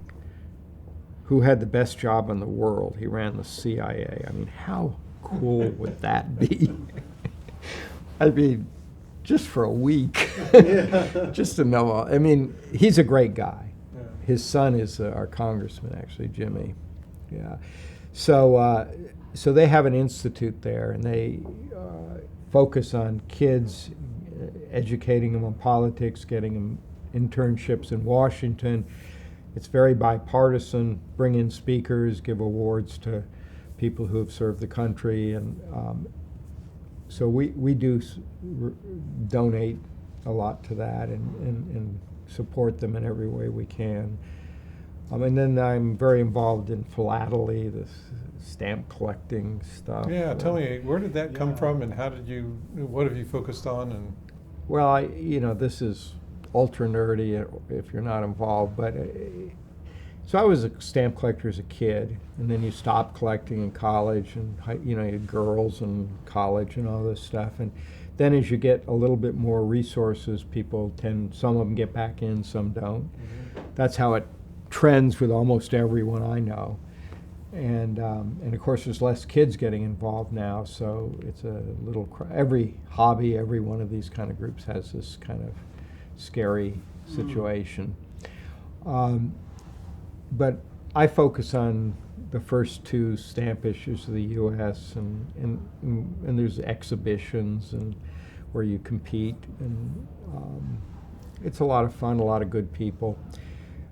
But aside from that, the Postal Museum and the Smithsonian were very involved in that, and the Smithsonian in general, a great national resource. So we do spend time because of that. And then there's nonprofits in the philatelic world, groups, the U.S. Philatelic Classic Society, there's dozens of these groups, which I'm involved in a couple of them that are in areas that I'm interested in. So what are the first two issues of the U.S.? The first two federal issues were 1847. They issued a 5 and 10 cent stamp. And those were the first times the federal government had issued stamps? 1847. Before that it was states, or? No, what? there was a period when some postmasters in some cities used stamps as a way of letting people prepay. The mail traditionally was done where the receiver paid. The tradition, if you go way back, people didn't really pay for service they hadn't received. Mm-hmm. That wasn't the normal way things worked. So the post office all around the world, they would deliver a letter and you would pay the postman or you wouldn't get the letter. Of course, there's huge problems with this. And so England solved this in 1841. They issued the first stamp in the U.S. Brazil, interestingly, was right in there, and the U.S. was fourth or fifth. Very political decision. It took them, they had to go stage-wise. They first issued stamps, then they required stamps, and where you had to prepay. There was a time when there was cheaper to prepay with a stamp than to prepay with cash or to pay at the other end with cash. Anyway, they eventually got to where most everyone got to be, which is where you paid postage with stamps. But yeah, in the 1800s, Benjamin Franklin was the first postmaster.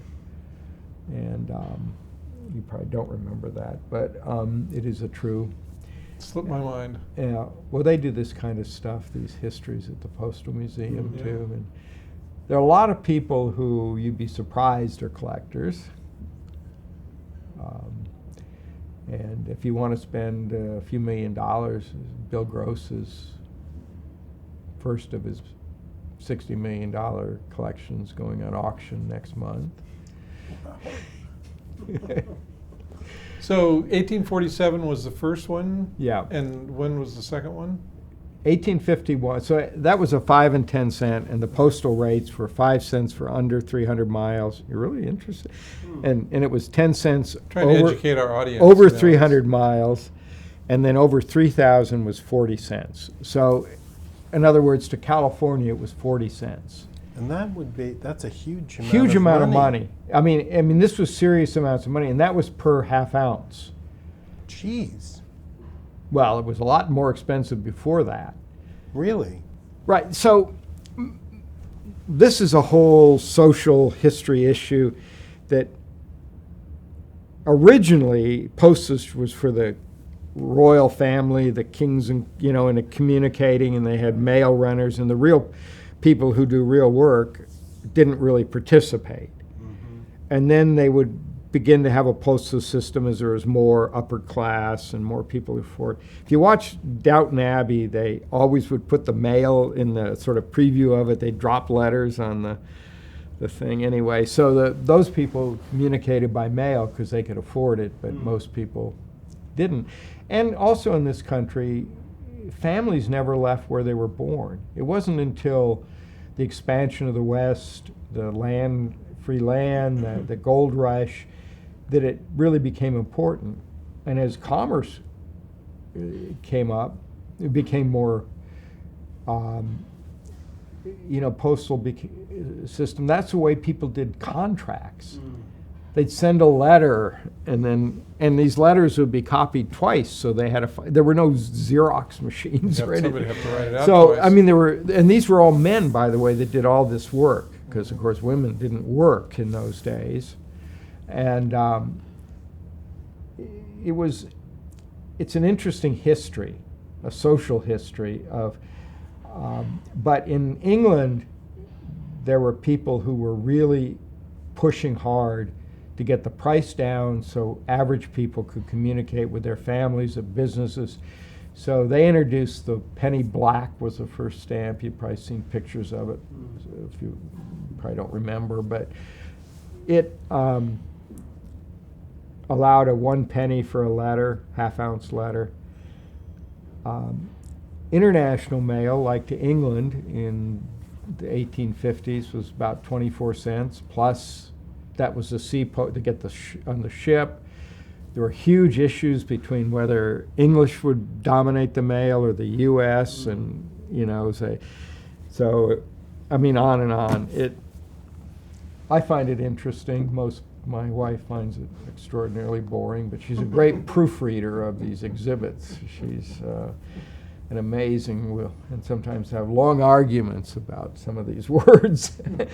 But So you put together exhibits yeah, and compete? there's a whole competitive exhibiting scene. There's up here at the Marriott by the airport. They have a show every April, and there'll be 300 frames. A frame has 16 pages. Mm-hmm. Most exhibits have 8 pages, although there are single frame exhibits, and people compete, get judged, much like a dog show Based on the- or the not Concord based on Pebble the- Beach. I mean, they're the same thing, right? People buy cars, they show them, Right. they get judged, they get ribbons. And is it judged based on the content of what stamps you have, or how they are presented, or both? Yes, it's both. And it's it's a hobby that, like a lot of things, have gone more populous. So why should someone that can spend $1 million compete? That's what I was wondering. But it's the same in auto shows, it's the same in dog shows. Right. Yeah. I mean, our golden retriever, we just got he's a year old almost, but he's still, see that little mark on my forehead. These dogs, for show dogs, cost a lot of money, and transporting them and going. But there's a lot of effort in the philatelic hobby, and I think all the others, to get more focus on the job you do in telling your story. And they're great people. I mean, I will say I've met a lot of great people doing this, but I'd meet a lot of great people if I hung out at the computer museum or if I mean, this whole computer history is a similar idea, people who want to preserve these ideas. Different set of nerds. Different set of nerds, right.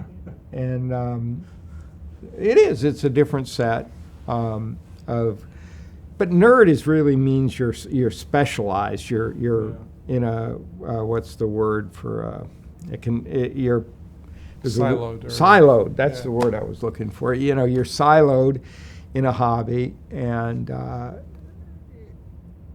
so there are Facebook groups, there's, and good stuff.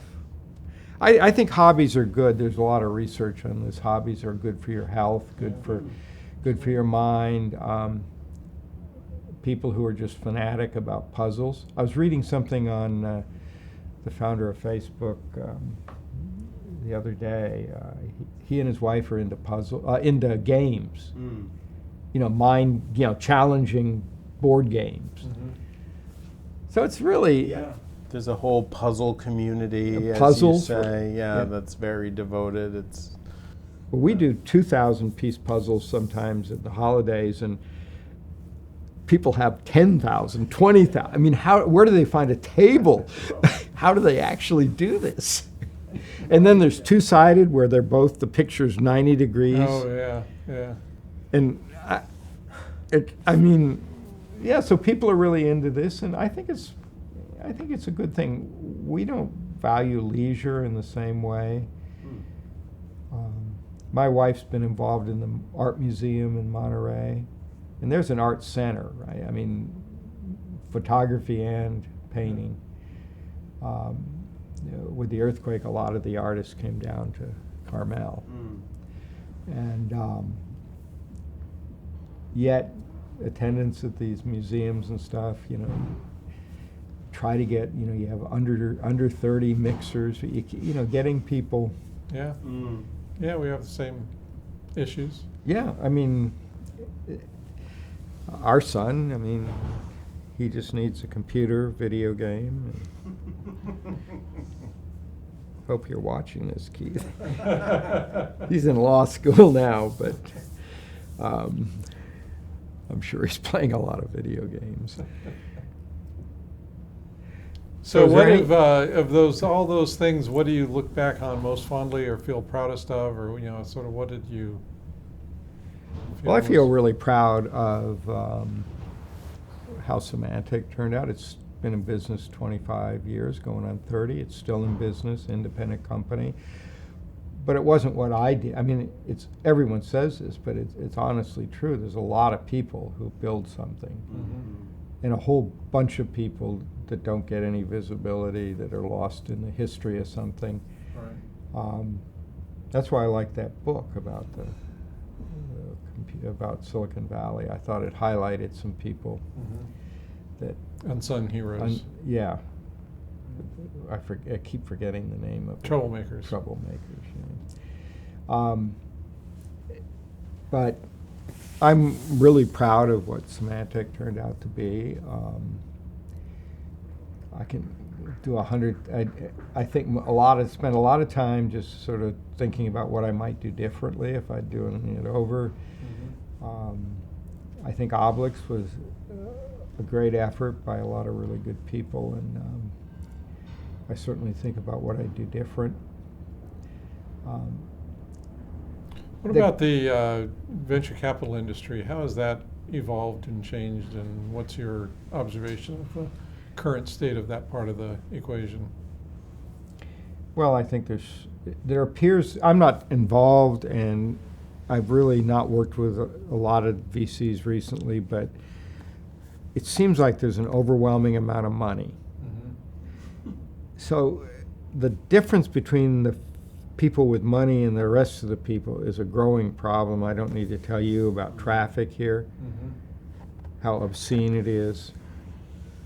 And you know, it's just unbelievable the amount of money that a few people control, and how much money VCs have to invest. And I think people, a lot of dumb investments, it seems, but VCs make a huge difference. But why here than in New York, which they also have a lot of high tech, but why not in Oklahoma? I get asked this, you know, they say, well, we teach entrepreneurship. And I say, well, it's, one, you don't think of entrepreneurship, but you know, this is oil and ranching and stuff, and there's probably a lot of entrepreneurship, you know. Yeah. But it takes, so here you have the universities, you have the venture capitalists, you have the people with experience. People are attracted here they want to be part of that. They don't want to be in a 9-to-5 job or a safe job, so to speak, a less risky. So it's hard to reproduce that. But we just toured, did a cruise through, part of it was China, and going through there, and I was astounded that there's real entrepreneurship. Our guide in Shanghai was, I don't know, hard to tell, maybe 30. She spoke fluent English, never lived here in this country or an English-speaking country. Loved living in China. She said, you know, if you want to fight the government, this is not a great place, but it's a good place. A lot of talked about entrepreneurship. Her friends were entrepreneurs. It was really popular. So guess what her most favorite TV show is? I have no clue. Billions. I was like astounded. And she said the whole internet thing is no problem. She said we use VPNs. You know, she said if something happens, maybe they shut that down, but You said it's not a problem. The censorship in Japan and China is not a problem. She didn't. I mean, she seems to be able to. They cope. There's a group of people who probably would feel very different, and there's not a freedom of opinion. But as long as your opinion is, I want to have a good life and work hard and not fight the government. Beijing was the same way. These little towns, people were friendly, and I did not get the impression. Of course, you're intended not to get the impression of something, but I didn't see anything that. There are cameras everywhere. There are cameras everywhere in London too. Probably in New York and around here too. you had to be pretty smart to be a criminal these days. Yeah, it is pretty astounding, everything that gets captured on video. It's like there's always a camera somewhere that will catch it. Someone was telling me today about these gangs that recruit A students so they get them through law school. So they have I don't know if I have no idea if it's true, but it's just. But anyway, where were we? We're just sort of wrapping up, I think. We're just Yeah. covering the views of the current state of the technology advance and venture capitalism and the state of Silicon Valley. I think it's good, but there's just too many people. And so if I leave for a 9 o'clock flight, I have to leave Monterey, say, at 5, because I have to assume it could, at worst case, take 3 hours. I watch these people coming over the Pacheco Pass, and they commute into work. My guess is they're not making that much money. I mean, this doesn't work in the long run. It's not like a bell curve. It's a huge bifurcation.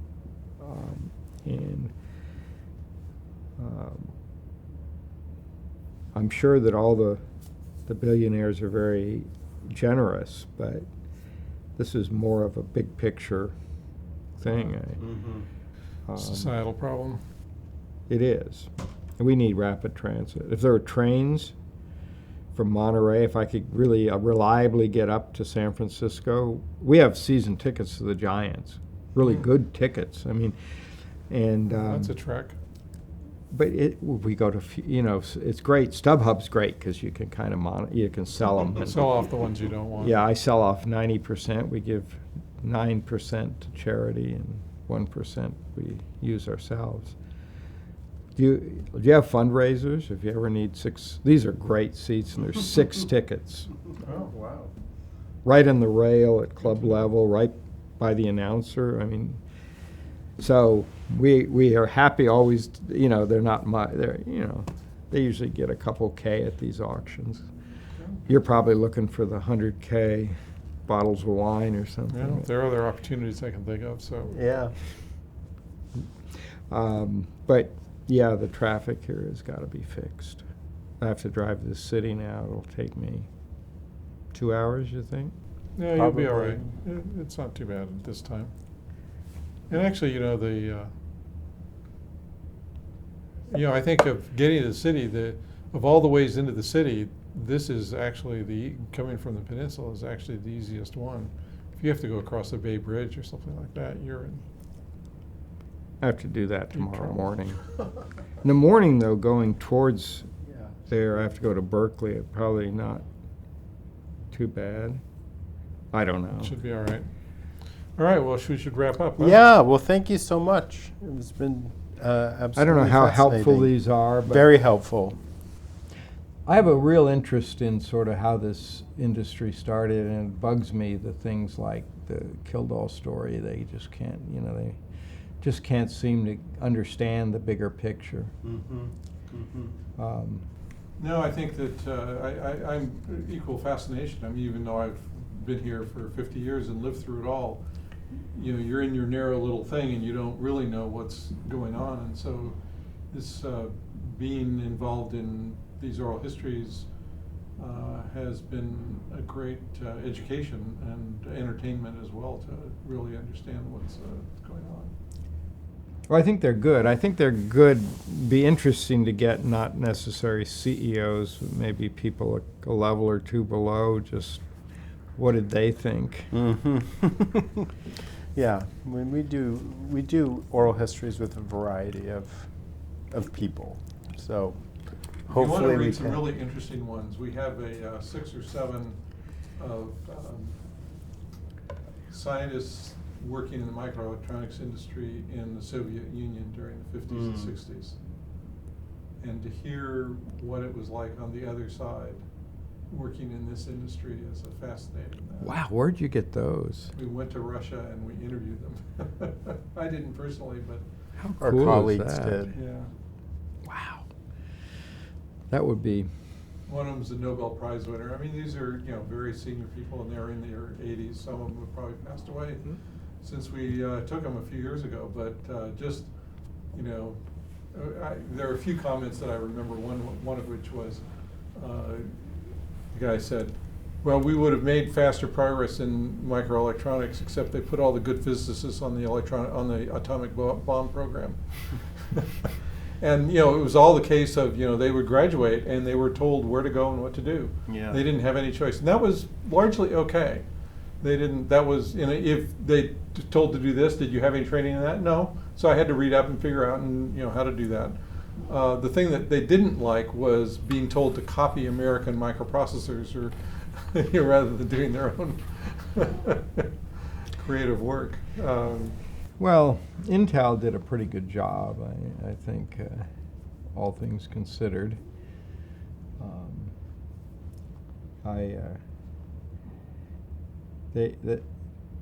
They're a pretty amazing company taken in total. I was in the White House grounds once with who was the co-founder? Gordon Moore or Bob Noyce? No, Andy Grove? Andy Grove. So I'm terrible with names. I don't know if this age thing is beginning to worry me. So we had to leave. We're there for a meeting. We're talking about encryption. Remember when they wanted to have backdoors to this stuff and trying to explain. Right. So a whole group of people would go under some organization that did try to influence Congress. So we're walking off the grounds, and we're not sure where we are, and I'm more worried about that. I said, I mean, my guess is they have dogs and guns. I mean, we should really. But he wanted to yell at me about how the software industry didn't really get it. He did not. They did not get it, and you got to take a hard line with thieves. Amazing. That was my only real experience with him, but.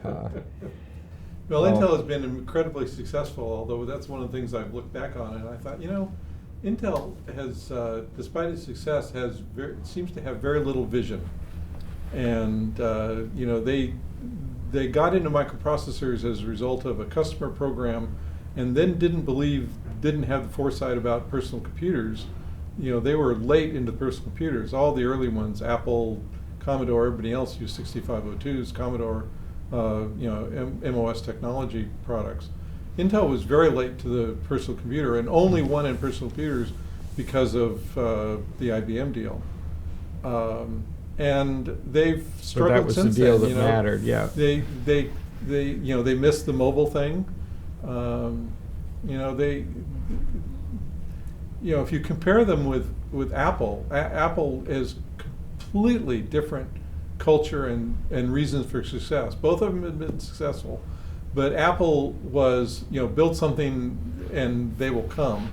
Intel was always trying to figure out what to build and never could quite figure out the right thing, or to figure out what the next move was. And with a couple lucky breaks, they've done well, and they execute like hell, and they've got great sales. There are aspects, but in terms of picking their direction, they haven't been very good at it.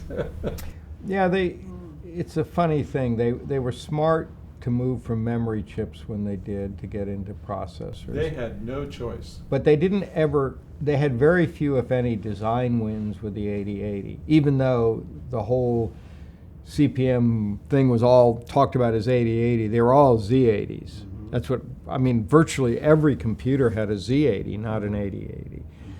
So it was interesting. They defined it, but they didn't own it. Mm-hmm. The 86, it was different, you're right, because they won the IBM deal, even though they had that program. Project Crush. Crush. Yeah.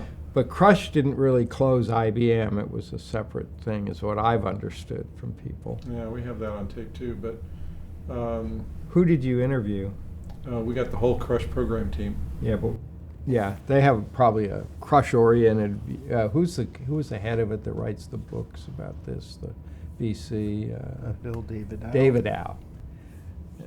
Yeah, well, he was the one running the program. Yeah, Yeah. Crush. But I understood that IBM came in from the side, but I don't know that. I don't know that. Someone particular told one. me, Yeah. who knows? But so Gary Kildall, the Visicorp guy, Terry Opendijk, they all worked at Intel at the same time when these processors were coming out.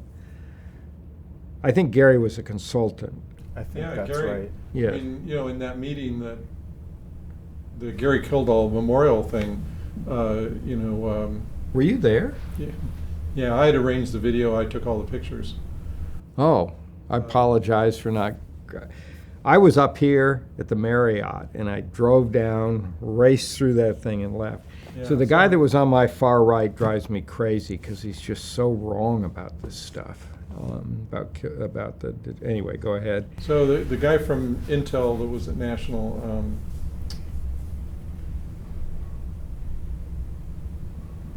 no, I forget the name.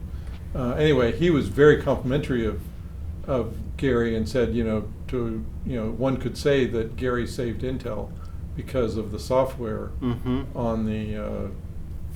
He says, what made Crush successful was that Intel had all of the support systems. They had the software, they had the support chips. The processor sucked, but they had all the stuff around it to make a system, and that's what they sold on the basis of. They never sold on the basis of architecture and whatever, because they'd lose, and they were losing. They were losing badly before the Crush program took over, but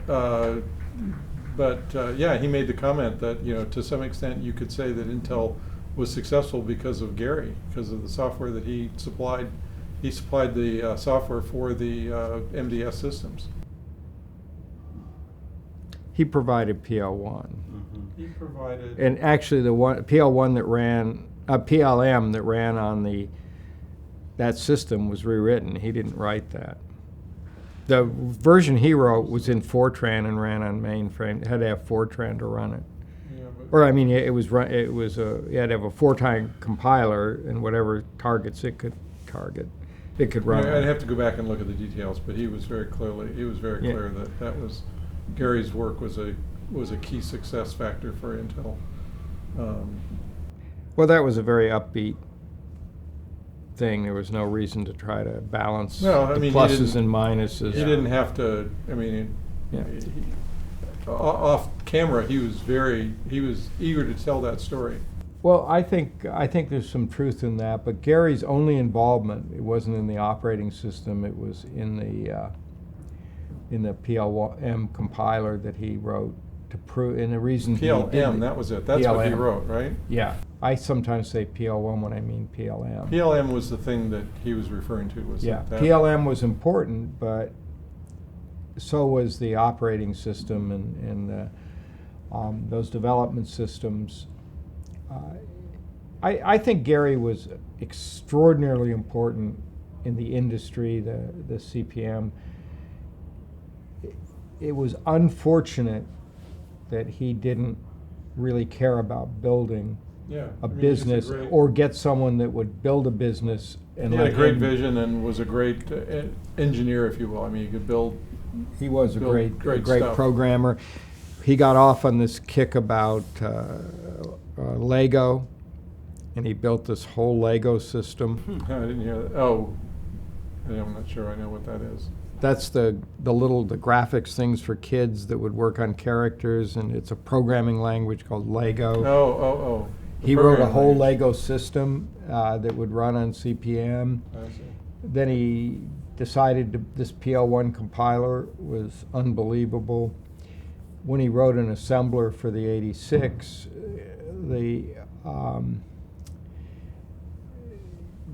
this is going to tax me, but the little things that were set, like carry and stuff, some of these, they had flags, that's the term.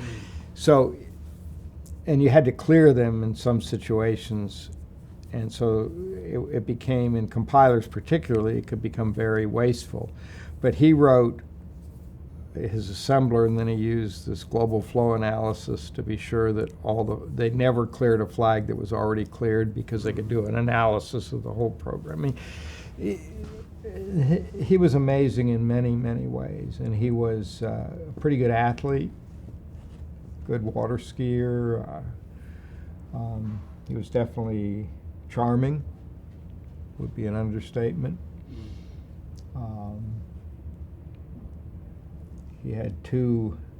He bought two Lamborghinis, not one, and I thought, this is crazy, but of course he made a fortune on those two cars. Not a fortune, he made a lot of money on those two cars, because, you know. The price went up and not down, right? He was, but I'm not sure that I would say he saved Intel. The IBM deal saved Intel. So the critical question, I think, on Intel is, what really caused IBM to go with it? Was it crush? Was it some other independent thing that just happened? I think that is an interesting question, and I don't know the answer. I don't know, but I mean, people here can answer that question. I mean, Yeah. who are heavily involved, so. Well, people have opinions, but I don't know. I'm like David Allen. I've talked to him about this and what he thinks, and he was certainly in charge of Crush and did a great job with Crush. I don't know how many victories Crush had. They had thousands. Did they? Yeah. Before or after IBM? It was before, I At the think. same time. Yeah, I they think, were I don't know what the contemporaneous. relative time frame is, but, yeah, that first year they had like 2,300 design wins or something.